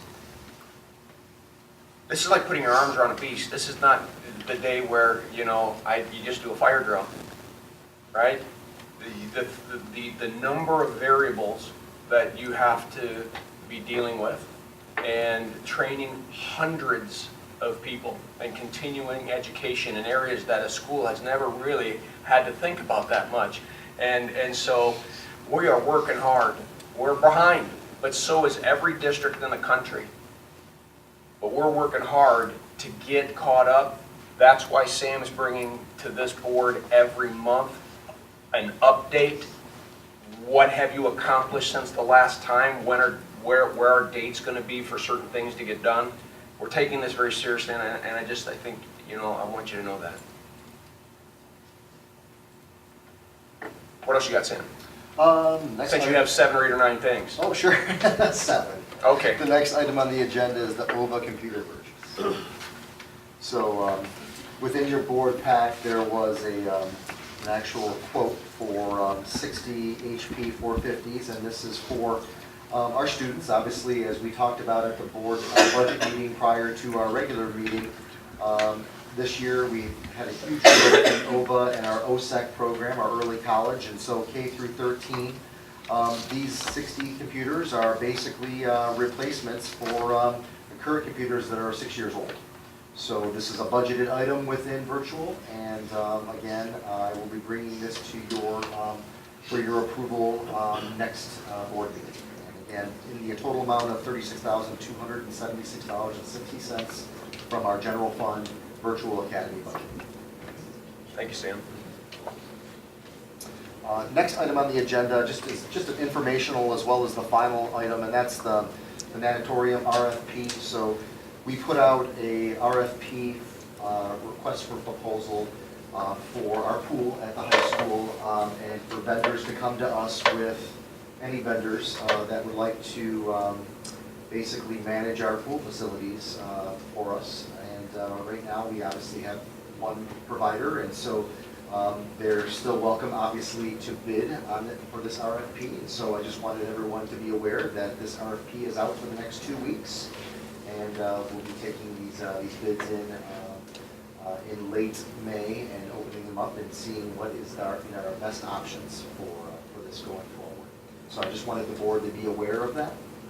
And then finally, as item G, which is our construction manager contract for our bond, as well as our sinking fund. And so as you may recall, last year, we asked the board, basically mentioned that we have a winning bidder for both our construction manager as well as our architect. And so just wanted to give you a heads up that we are still talking back and forth with our attorney as well as IDS, our architectural firm, in regards to finalizing that contract and doing the signing.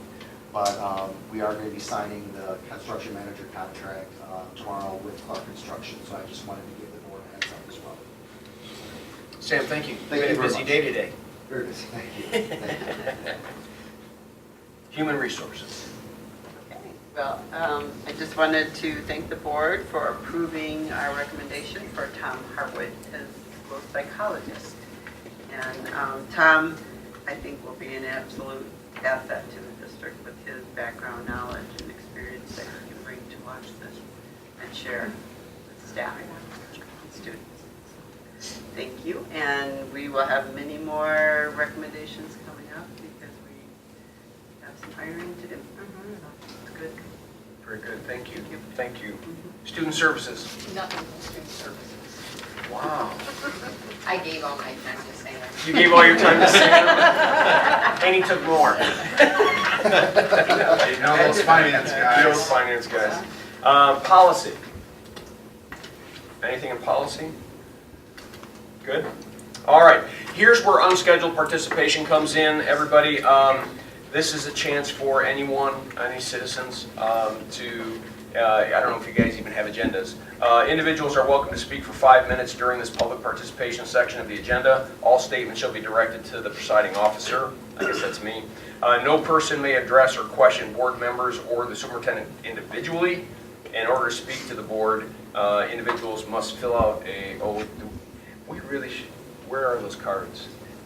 There you go. Janet has them. So first of all, is there anybody that wants to speak? Okay, can we, have you filled out a card? No. Even though you should? Yeah, we gotta do a better job letting people know that there's cards. These are nice cards. Putting We used to them just out have this little. So if you would please just fill those out, so that helps me call you up here and gets it in a little bit of an order. While they're doing that, got a really busy May, everybody, so you gotta take this home and take this to your office and start putting some of these dates on your calendar for awards nights and commencement nights and graduations and about what? Yes, you can. Just, as you go through these activities, I mean, obviously we look at the high school graduation, you know, we're almost always there. But there are a lot of other graduations that we have in the district that I think are just as important. And I think they deserve our time, and if we can kind of take a look at this, we've got the BOPA graduation, we have Bridges, we have Crossroads, we've got 4 or 5 different graduations. And just if you can make them, it's really good to have as many board members there as possible instead of just maybe 1 or 2. So take a look at them.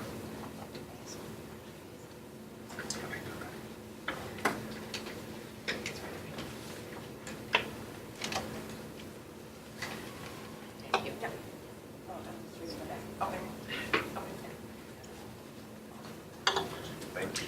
Just one. Just a little, okay, here you go, sorry.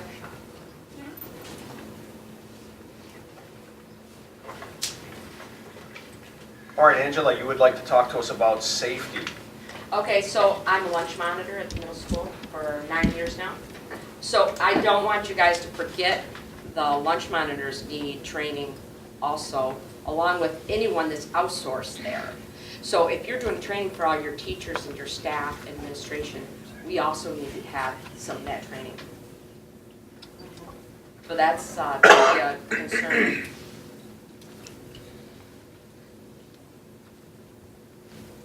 Thank you for sharing that, because you are correct. As we started talking about training, it was, oh man, we got to remember them. Oh, we got to get them. All the contractors and people. Well, the janitors. Correct. Kitchen. The list gets really wide, really fast. Thank you. Anything else on that subject? No. Thank you. Thank you. Oh.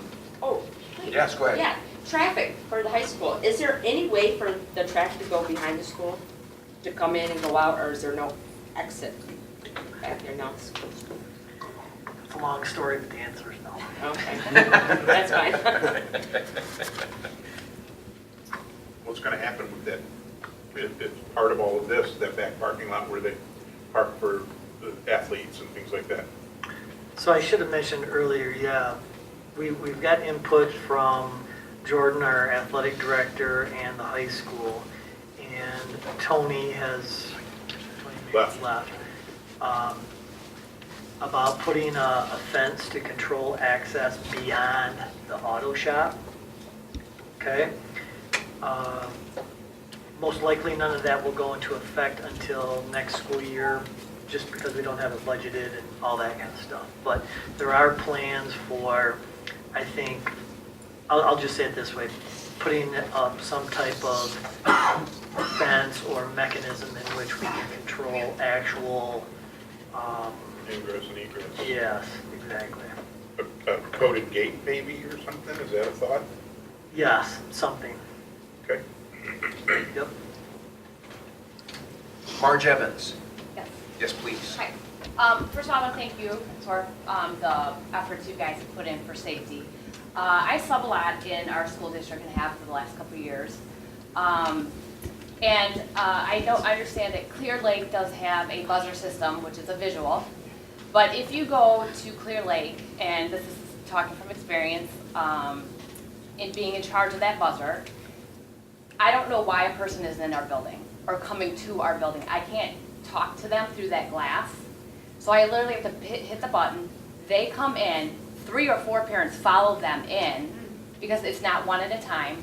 There's no speaking through the door. Yeah. So it's, there was an incident where a parent came right through the door, was looking for a teacher, and was very upset with that teacher. And we had to monitor what was going on. There was no, there's no scheduled meeting for this parent to be there. So I'm requesting like a video type monitor on the outside of the building where a parent has to buzz, look into the camera, say why they're there, who they're there to pick up, and they come in, and then they get buzzed into the second door, which has got a big glass window in. There's been too many times where people, I personally, and I don't feel comfortable chasing down parents, asking them, why are they in this building? You need to go sign in. And it gets heated really fast because they feel they have a right to be there. They feel they don't have to, sign in. And I understand all this ALICE training that's going on too, which I'm really glad our district is doing, but what I feel that can be done before the end of the school year is if, God forbid, a shooter is in one of our buildings and we are running out of the building, where is our meeting point? Where do I take the kids from Clear Lake if part of the building's being locked down and I can run with kids? And a lot of it you may think is common sense, but when you're in a heated situation, I can forget the easiest information. I don't know the address to Clear Lake Elementary. I've been there since 2008. I still don't know the address. It's off a drainer. And if I'm calling 911, I need that information available to me to read off to the 911 operator. And I don't have, at Clear Lake I actually have that now because the principal did step up and put that information on the back of the badges, so I could just grab my badge and read it, which is helpful. Also being at the high school, and I understand we have those night lock systems. I just want to let you guys know, and you need to talk to the students, that there is a rumor going around. The students are challenging each other to take those night locks out of the plastic container and see who gets the most.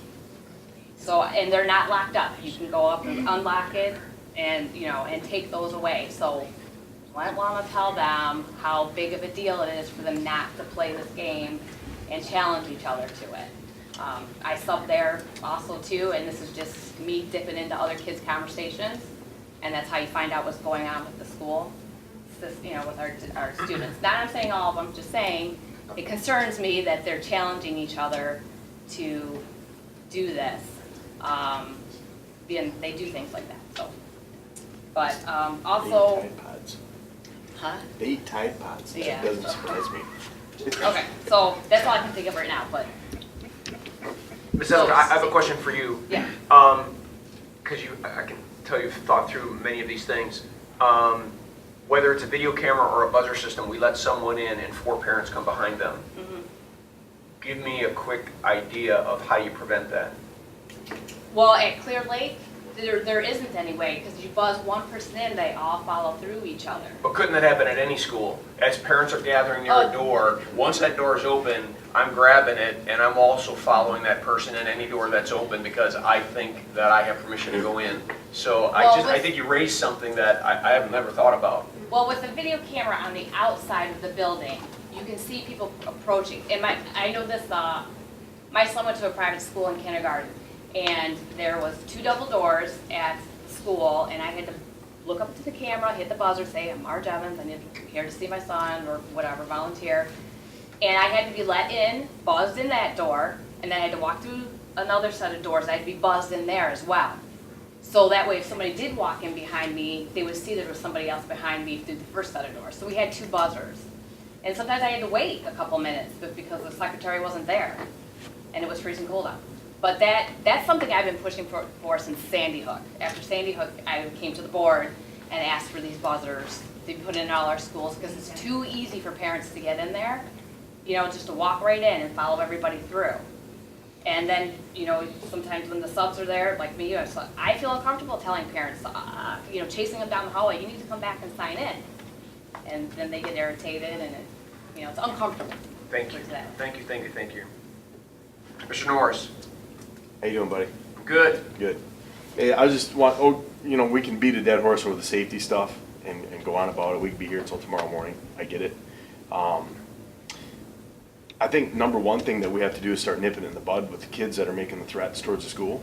Instead of just suspending them for a little bit, we should be doing a little more as a district to these kids that are making threats. I believe that it's zero tolerance for kids that are not of our district, that if they're in trouble, they're expelled. Are these kids that are making threats from our district, or are they school of choice? That should be found out and be addressed. The parking, the whole parking thing that he's got going, and Jenny was talking about, it's a great idea to send the email. They've done it through Clear Lake. Brad has done it multiple times. They painted it in big letters in yellow right along the sidewalk. I go in there and I am absolutely mind blown at how many people park there. And I'll go in the office and they're standing there and I'll be like, you don't, and I'll walk in, I'll tell them, you cannot believe how many idiots are parked out there right now. And I know it's them. And they don't say a word. They just kind of walk out with their head down and they go move their car. But it's like, it blows my mind. So I think he's got a really good idea that you put the sign out, she's got a good idea, let people know one time. You start hitting them in the pocketbook because that's where it's going to hurt. And not only that, they're going to put it on social media that they just had a $75 parking fine. And if you can do it again, it's $150. We're going to start doubling it on you or whatever we got to do. But you start hitting it in their pocketbook. That's when they're going to start to say, maybe I better not do that again. You know. So I agree. You know, if you can't read a sign, you're too stubborn or lazy then you're going to start paying. And we could use that money. We need a new well. You know, I mean, realistically. So I think that's a great idea. And then as far as the door buzzers and stuff, getting buzzed in, it doesn't really do anything. It slows you down for about 3-4 seconds. There was a lady that, they know me at the school really well. I'm in there quite a bit. But there was a substitute lady behind the desk. I mean, I had a stocking cap on. I had a ripped up coat. I mean, I looked like it was really a real doozy. Yeah. And she buzzed me in. She was talking to a lady. Never asked. I was dropping stuff off at the PTO. I went over and got some mail out of the other mailbox for me. And I was walking out. She never said a word. Wow. That's nice. So that stuff happens daily. I had another gentleman, I can give you scenarios, quite a few, but he walked in another door that wasn't locked in the back part of the school, walked in. And he was in there with the kids. And he said, you know, he was mad. He called, complained. I mean, and I know you guys are up against a whole a herd of stuff, and I get it, man. You know, I've talked to Sam quite a few times on the phone, you know, about different stuff. I've talked to other people too on the board about it, and you guys are up against a real hard situation. I just think that, you know, we have to keep our nose to the grindstone. I think it's amazing that we're going to do it every month. We're going to have some kind of an update on where we're going with it. You know, we just don't want empty promises as people. We want to know that you're actually doing it. You know, there's some publications out there that said we had security cameras on all of the schools. Well, that's not true. There's buzzers and there's a camera on one school. Now the high school is another one. But, you know, I think the camera's a good way to go. But, you know, I'm not a professional either, so I leave that up to Sam. He can talk to all the professionals and you guys come up with the good ways to do it. But I just want to thank you guys for everything you do, really, honestly. And the board too, you know, you put a lot of time in, so thank you. Dan, did you say you wanted to address No, that? I'll do it in comments because there's a reason, but I'll address that in comments. Sorry.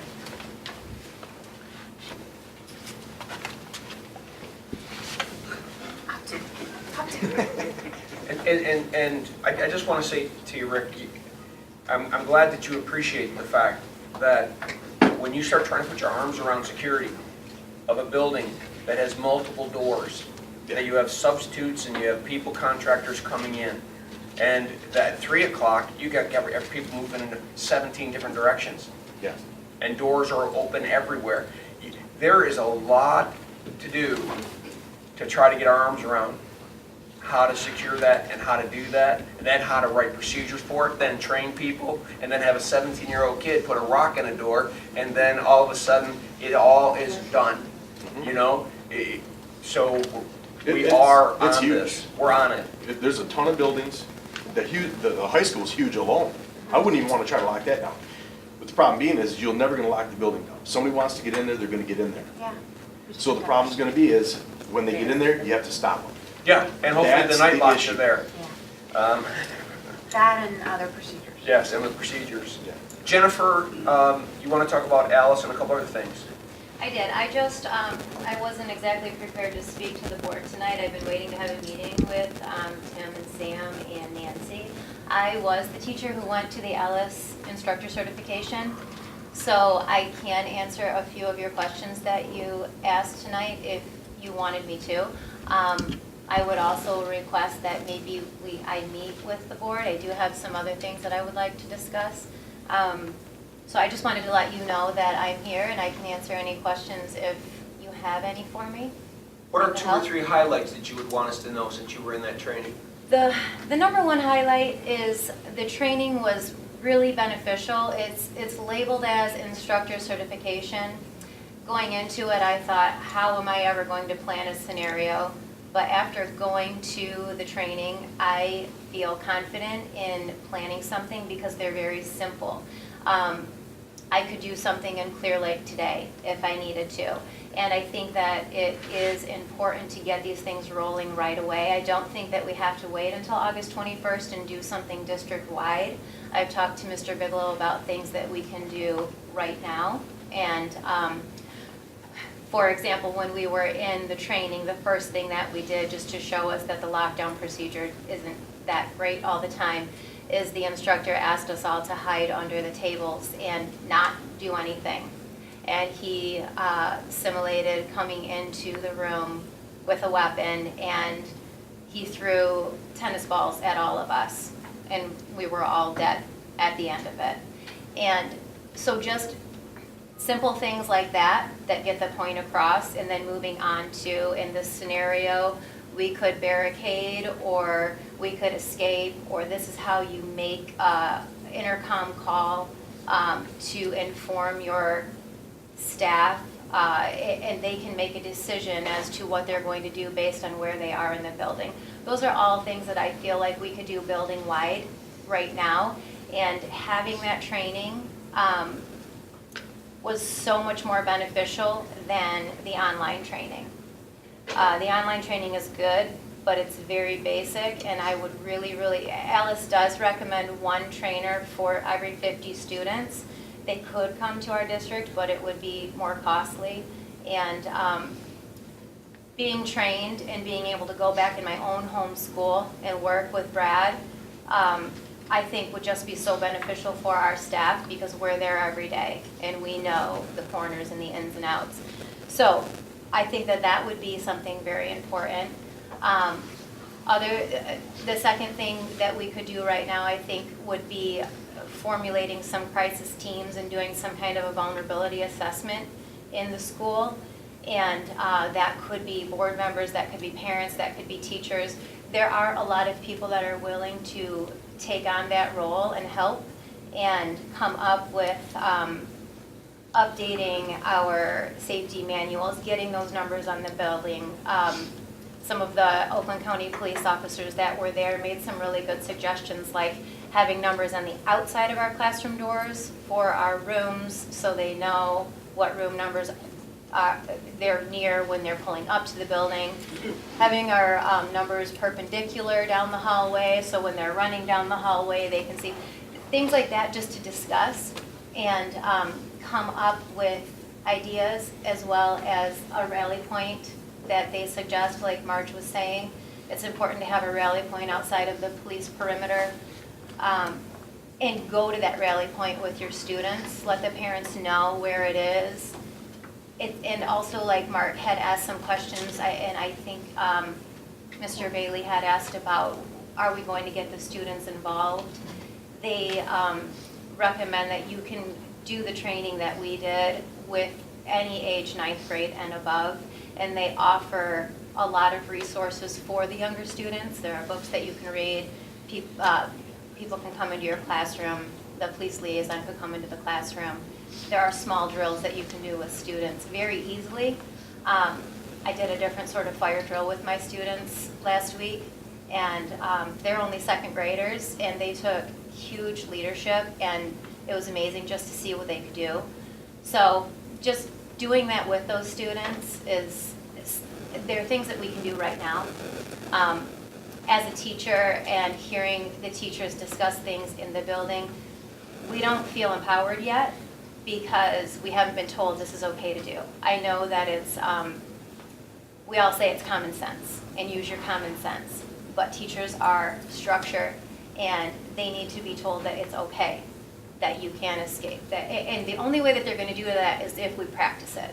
And practicing it, like I said, we could do it today. We really could. We don't have to wait.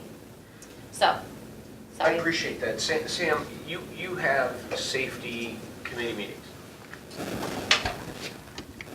As we start having staff trained in things like Alice, just a thought to see how you broaden the scope of who's in that committee, right? Because when you talk about something this large, well, if 5 people are trying to get it all done, or if you have 25 people trying to get it all done, and so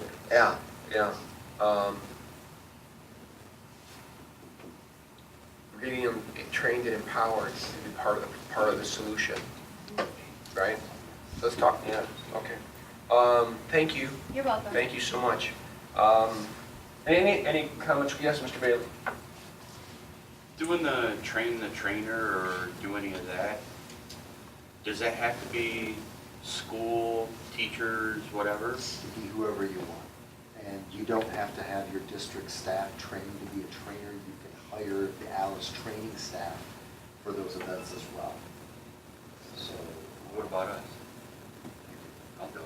definitely sign up as well. I mean, it's anyone. I mean, anybody can do it, I Yeah, think. it's just, I believe the training was like 600 and... It was $695 Yeah, it was or something. $595. It's a 2-day training, and the first day is a lot of what we did for the online training, which goes through the acronym of ALICE: Alert, Lockdown, Inform, Counter, and Evacuate.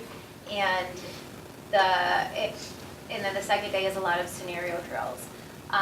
Anybody can go if you go onto the ALICE website. I just looked at it again today, and there are, I think, 7 upcoming ALICE trainings in Michigan from now until the beginning of September.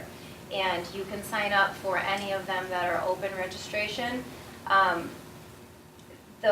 You can only train your organization. So I could only train, if police officers go, they can train anyone.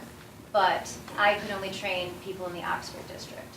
So whatever organization you sign up as is the organization that you can train. Anything else? Board members? I just had a thought, Mr. President. She wanted to have more discussion with us. Can we put her on an upcoming meeting agenda to have her give us a presentation? Well, one of my questions, would get to that one next, is it on the same topic? You say below, I would also like to request a meeting with the board. Is that on the same topic? Safety? It is on the same topic. I have a couple of other things that I learned throughout the training, statistic-wise, that would also be beneficial. Okay. So those were some requests that I had, and asking for your support and maybe getting some other things. For example, trauma medical training, things like that for some staff members, because that's beneficial also. So it goes along the same lines. Okay, let us talk about how best to get that done. Okay. So that second request is honored. Okay. Thank you. Anything else? Yes, sir. I wanted to make sure that we went through the proper procedures and we weren't going back and forth, so that's why I was waiting. Denise, maybe you can make sure that I'm saying this properly. When it comes to a school of choice student, we can't have special rules for expulsion for school of choice students. Once we put that in the process, it applies, once they're accepted into Oxford, They're an Oxford they're an Oxford student, doesn't matter where they come from. Oh, so there's So no then zero what- tolerance stuff? If we wanted to have zero tolerance, that would fall on every Oxford student. We have a code of conduct that we follow, Okay. and it's online under each school, so you could look and see the list of infractions. But all students that threaten, we follow the code of conduct. We do collect data on numbers of offenses, types of offenses, where students reside in terms of schools of choice or residency. So we do collect all that data and keep that and look at that. I can't share that with you because that would be confidential student information. But Sure. we do look at that, but all students are disciplined equally. Yeah, thank you for saying that. It's Okay. not like we go, we'll do it different today. We follow the code so that afterward, we can't be accused of not following with one student, but not doing it different with another. So the students- code's followed to the T. Right. Students that, an offense that is 10 or less days, you're disciplined through the high school, or through the building. Mhm. If the offense is a suspension or an expulsion, suspension is anything less than 60 days, and an expulsion is anything more than 60 days. It comes to a district tribunal where we listen to, a group of us listen to the offense, listen to the recommendations of the board, give the student their due process, and then make a final decision. And it's the same for all students, regardless of where they live. See, learn something. It's I was- a yeah, procedure. I was just, Yep. I don't know why I was under that impression, I just thought, and maybe it's to get into the school, they have to have a clean record before they come in. So Is that zero tolerance then? Yes, so if Okay. you are a resident, we accept you based upon the fact that you live in Oxford. Sure. If you are a schools of choice student, you cannot have any discipline on your school record within the last 2 years. And if you have discipline on a suspension or expulsion on your record, within 2 years, you're denied. And that's the only thing that we can deny you for. That's where I was coming up with that, then that's what I was under the assumption of. Okay. Oftentimes I hear Yeah. that, For it's sure. the school of choice students that are the bad students, and Well, we no, collect all that data, No, that's and not true. and that's not always the case. Yeah, I know a lot of school choice kids that are really good kids, Yes, you know. but we collect that data and look at it regularly to ensure the safety of all kids. Denise, thank you for the clarification on that. Yeah, That was- thank you That was very much. really helpful. Anything else from the board?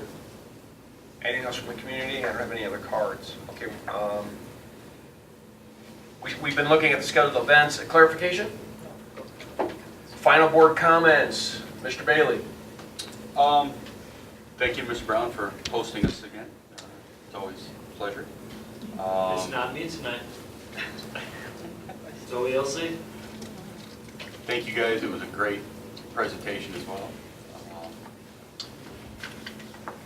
I know the safety is a big topic, and I know we've kind of beat it a lot, but that is something I'm passionate about, so I'd like to, work on that one. On another note, all aboard, any of the community that is available, just to give you an idea of the great kids that we've got. One of our students recently found out that they have Hodgkin's lymphoma. Our swim team, on their own, put together a massive fundraiser this Saturday to meet. All on their own. I mean, we didn't push it, teachers didn't push it. The kids got together and said, what are we allowed to do? And it's amazing what they've done. So if you guys want to come out Saturday and watch them swim and raise some money, it would be appreciated. Mr. Stepping? Yes, thank you. Thanks, Sam, for so much information. You know, that's really all information that we need. So I'm glad you had so many items, because you can tell the long discussion that we had, that's important stuff. So I'm glad to hear that we're going to have regular safety updates.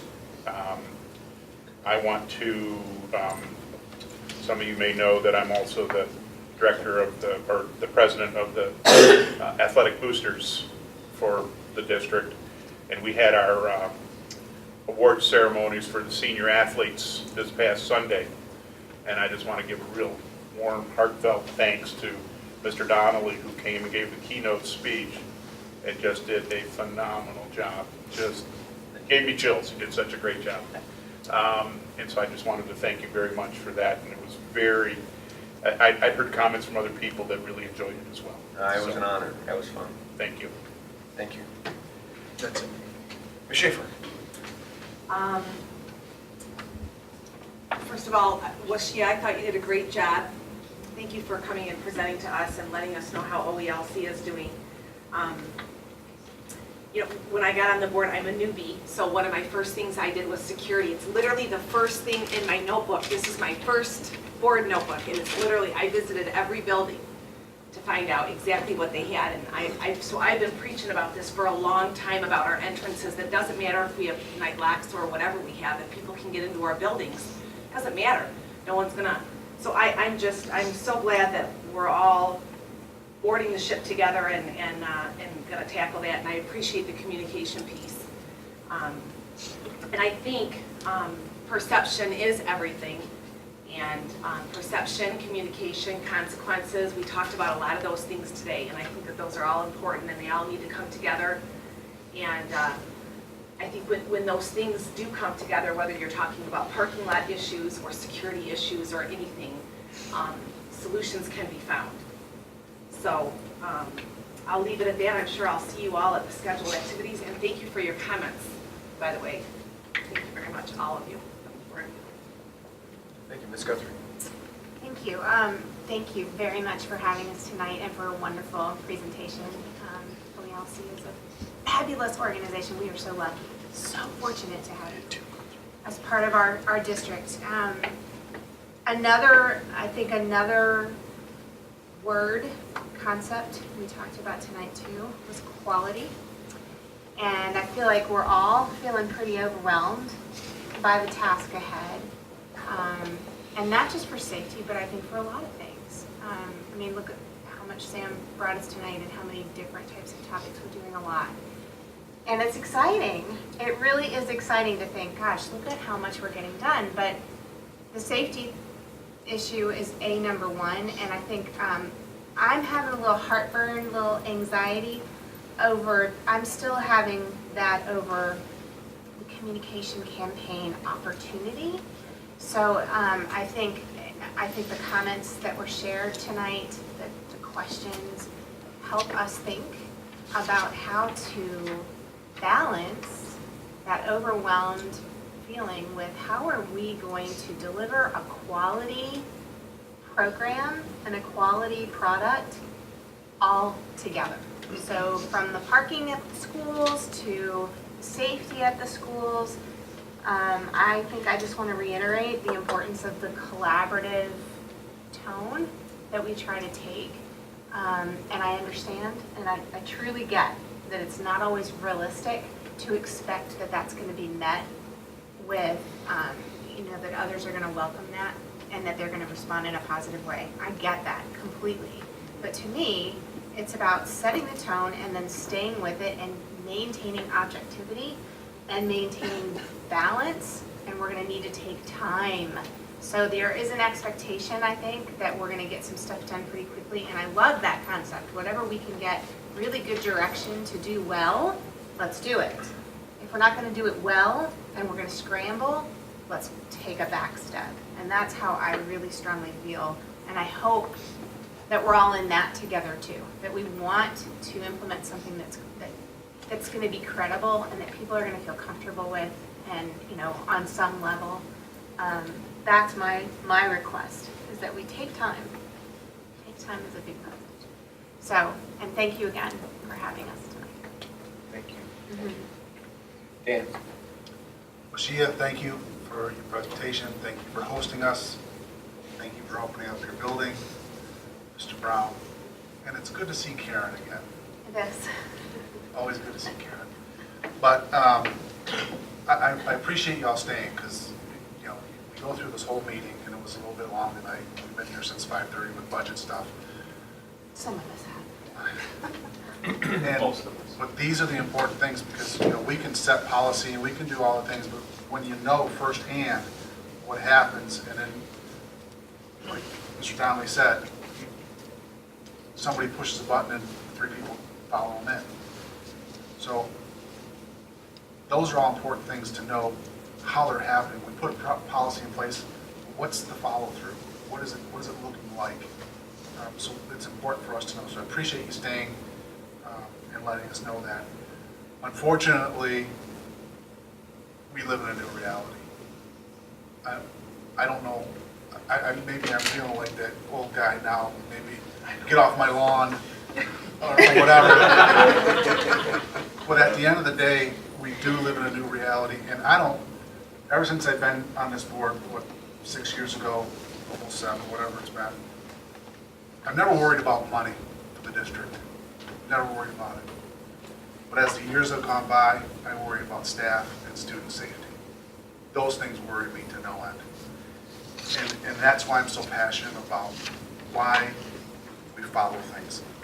Why we put safety measures in place. No parking here, no parking. It's not to write tickets, because we're not collecting the money. It's going to Oxford. We're not getting into that money. But at the end of the day, we're keeping our kids safe. We're keeping our parents that are coming to see their kids at a sporting event safe. And that's my #1 factor. And I know I might make Mr. Throne crazy sometimes when I call him, and you know, but to me, that's what we're here to do. We set a policy. We hope like heck it gets followed. But the reality is, it takes a second for somebody that has evil in their heart and evil in their mind to just set us back to that reality. Well, I would rather do it now. I would rather do it through enforcement, making sure our policies and procedures are done and followed the right way. So any help that we can get from any community member, we'll take it.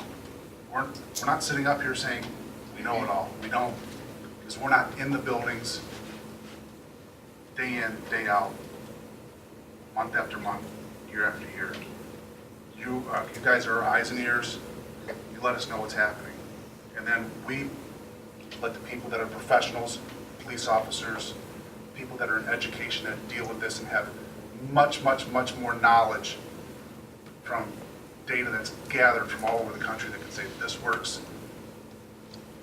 Again, cost of Alice, it's expensive. But so is a life. It's invaluable. So. Thank you, sir. Sam, busy day today. Thanks for the workshop. I think something to talk about in the spreadsheet, the layout now, I think it's really good, and the education was really good.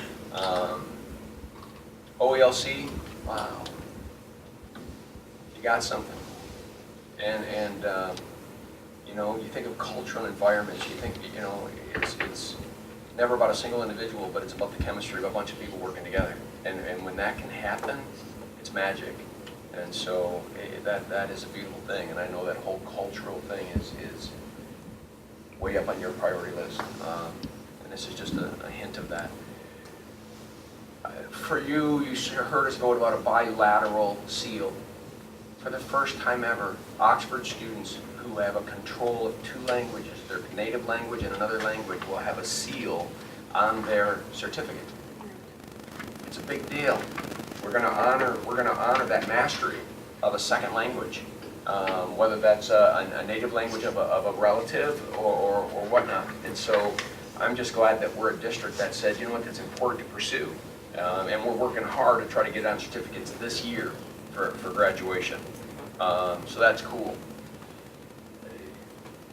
We've talked about safety. I want to assure the community we've ramped up attention. We've ramped it up to the degree in which there are meetings regularly. There are reports now required, at least once a month, back to this board. Some things that I just want us to think about is a rollout matrix that because it is a big thing, right? So throw all the big things in a matrix and start rolling it out in the sense of timing. Just think about that. At least twice it was mentioned, there are things that we can do now. How do we, besides those safety meetings that we have, are those public, by the way? Are those public? They're public's welcome, Okay, absolutely. Yeah. so because I think what has to happen now is we got to get some of the public into those meetings and maybe there are some where we're just listening. Because you start looking at what's the low-hanging fruit. What are things that we can do now to seal up some deals and seal up some areas, knowing we've got bigger things that are going to take us months maybe to get. And so how do we properly get input? How are we hearing? And what's the avenue that we create for that kind of communication? So I hope that you feel that we've heard you, because we did. I've taken notes on all your cards. But thank you for the hard work that we're doing, the whole safety thing. Thank you. Mr. Throne. Mashia, you may have been first on the agenda, but you're 5 in stars. That's awesome. Please pass along, I know the majority of your staff left, but please pass along our words of encouragement for all of them working and going above and beyond to get to your 5 stars. That's huge. So thank you very much. I don't want to extend that. Everybody's said everything that needs to be said. I think I'll give an update, just FYI to the board. I will be leaving for St. Louis tomorrow night, doing the sale of the bonds on Thursday, and I'll be back Thursday night. So I think everybody else has said everything that needs to be said, so I'll cut it short. By the way, Washia's staff didn't go home, they're taking their test in the back room.